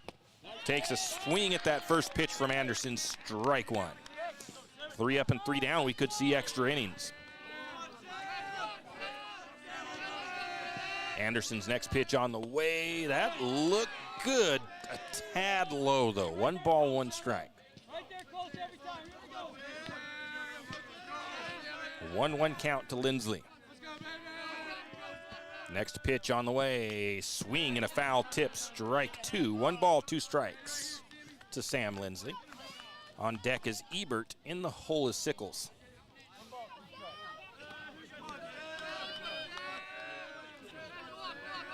A 1-2 pitch on the way. Oh, Anderson lost that one. Ball 2. That one ended up in the dirt. 2 balls, 2 strikes to Lindsley.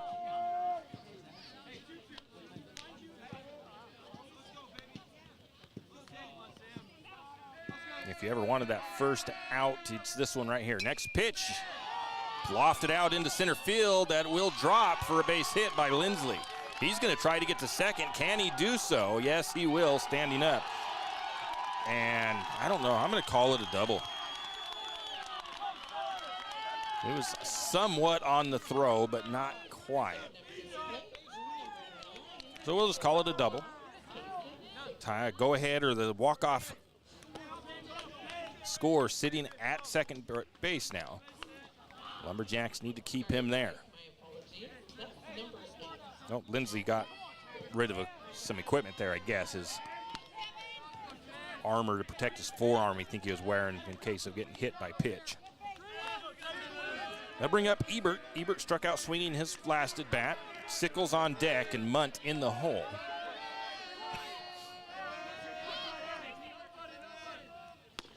First pitch, they're going to say a bit high, maybe even a bit outside. Ball one.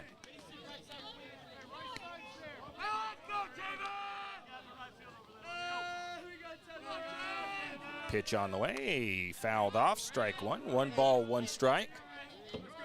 That one tried to make it up into the announcing tower. Then it fell back down through the grates and came back down onto the concrete steps. 1-1 count to Ebert. Anderson looks to second base. The pitch on the way, a little bit high and again outside. 2 balls, 1 strike.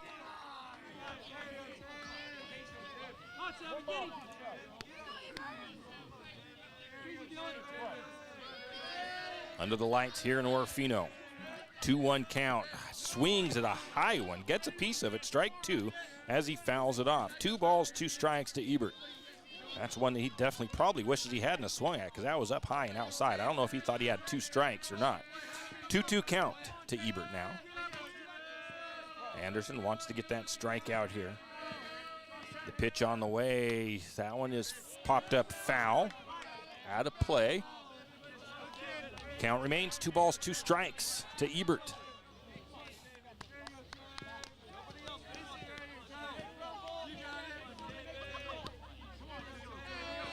Everybody reset. 2-2 count. Anderson looks to second base. The pitch on the way. He's going to drop that one down in the dirt. Ball 3, and the runner will get over to third on the passed ball. So not a scenario you want for the Lumberjacks right now. No outs and a runner on third base. Anything high up in the air could score that winning run for the Bulldogs.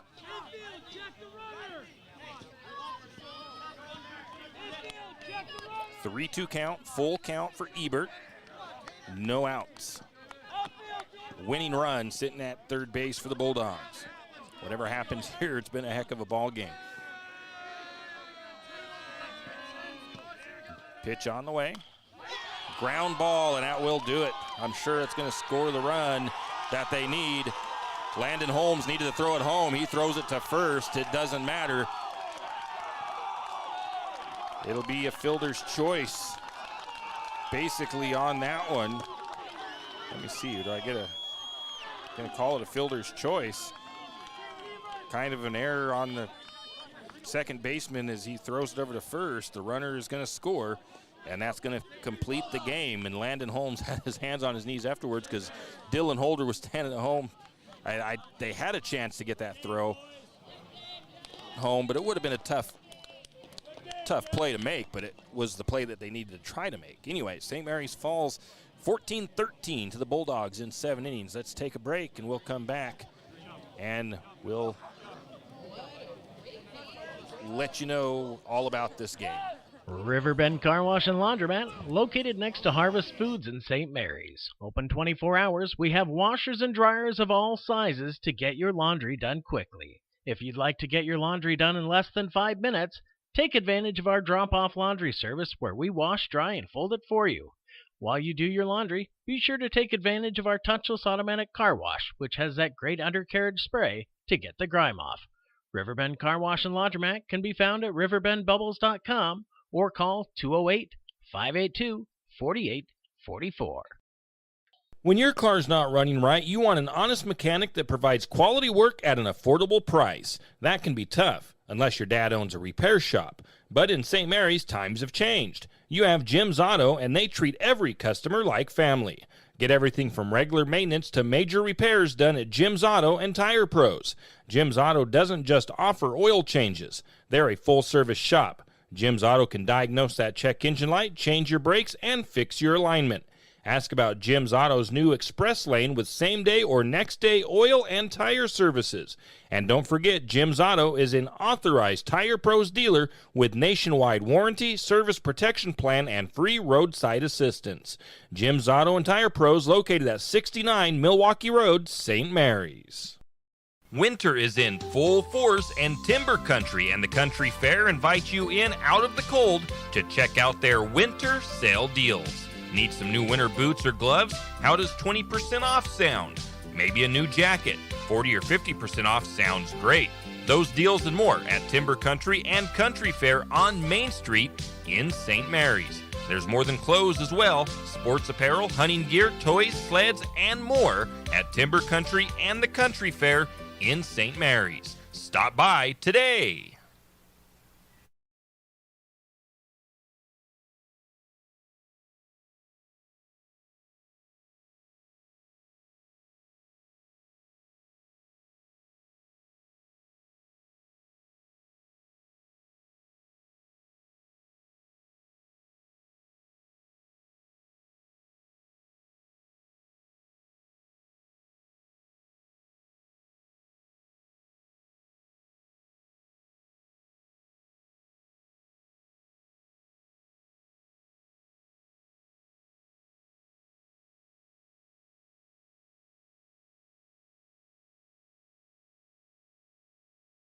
Ooh, and apparently we are back. Ran through the commercial, so we don't quite know. Hang on, just give me a sec.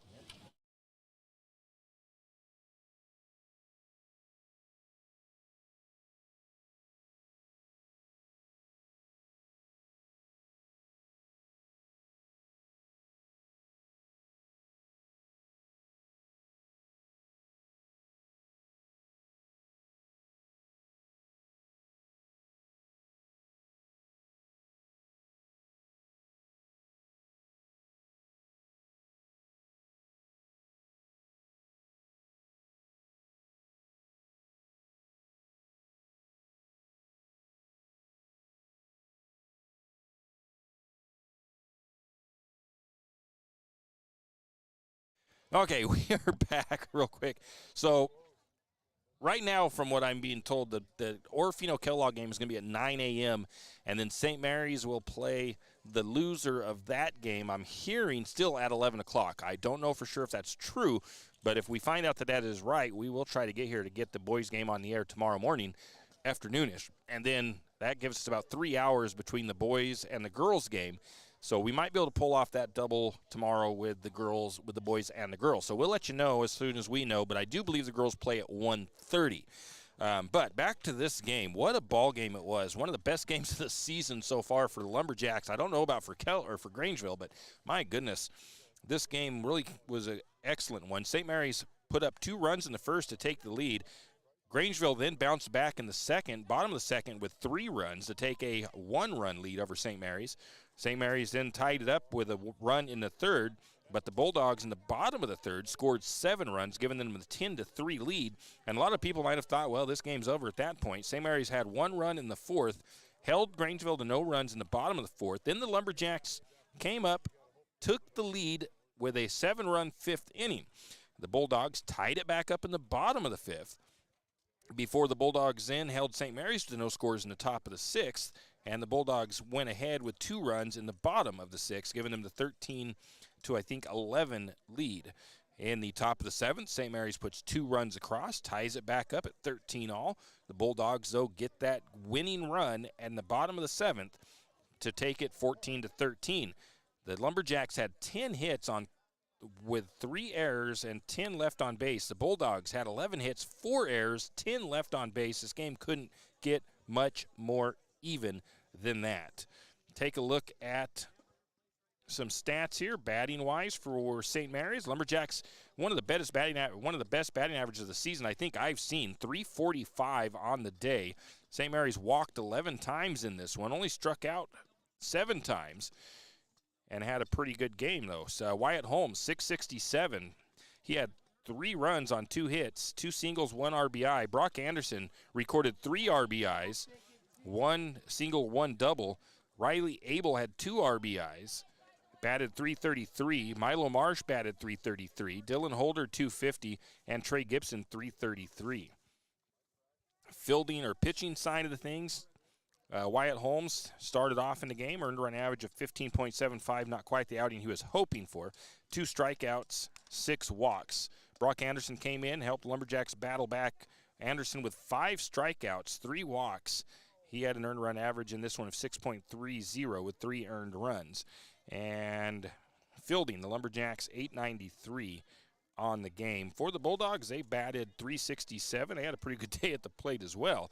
.750 for Sam Lindsley, who had 2 RBIs. 3 RBIs for Goakoa, 2 RBIs for Clement, and 2 for Ebert as the leading guys for RBIs.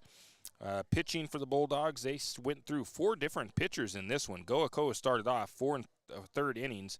He had 101 total pitches. He struck out just 3 and walked 7. Carter Munt came in, faced just 10 batters. He had 30 pitches. He struck out 2, walked 1, and then Lumberjack started kind of finding him. I think he allowed, how many hits did he have on him? 4 hits on him. Jack Bransford came in. He walked 2, and the Bulldogs said, nope, we're pulling you out right away, and they put in Sam Lindsley. And Lindsley had 2 strikeouts, 1 walk. Lumberjacks were able to tie it up with Lindsley pitching, and that was just the 1 inning for him. And that was it. So, man, what a game, though, here tonight. Proud of the Lumberjack boys and everything and their effort. And they get still a chance to make it to state tomorrow, though.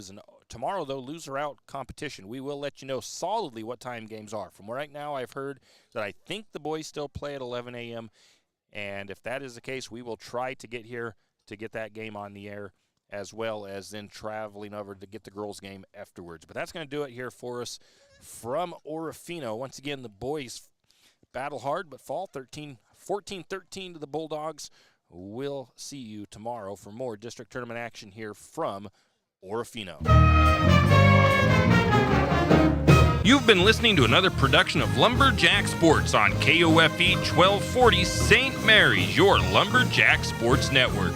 We thank you for tuning in and hope you enjoyed the broadcast. We also want to thank our Lumberjack Sports broadcast sponsors and hope you'll do the same. Without them, these broadcasts wouldn't be possible. Until next time, same as always, go Lumberjacks!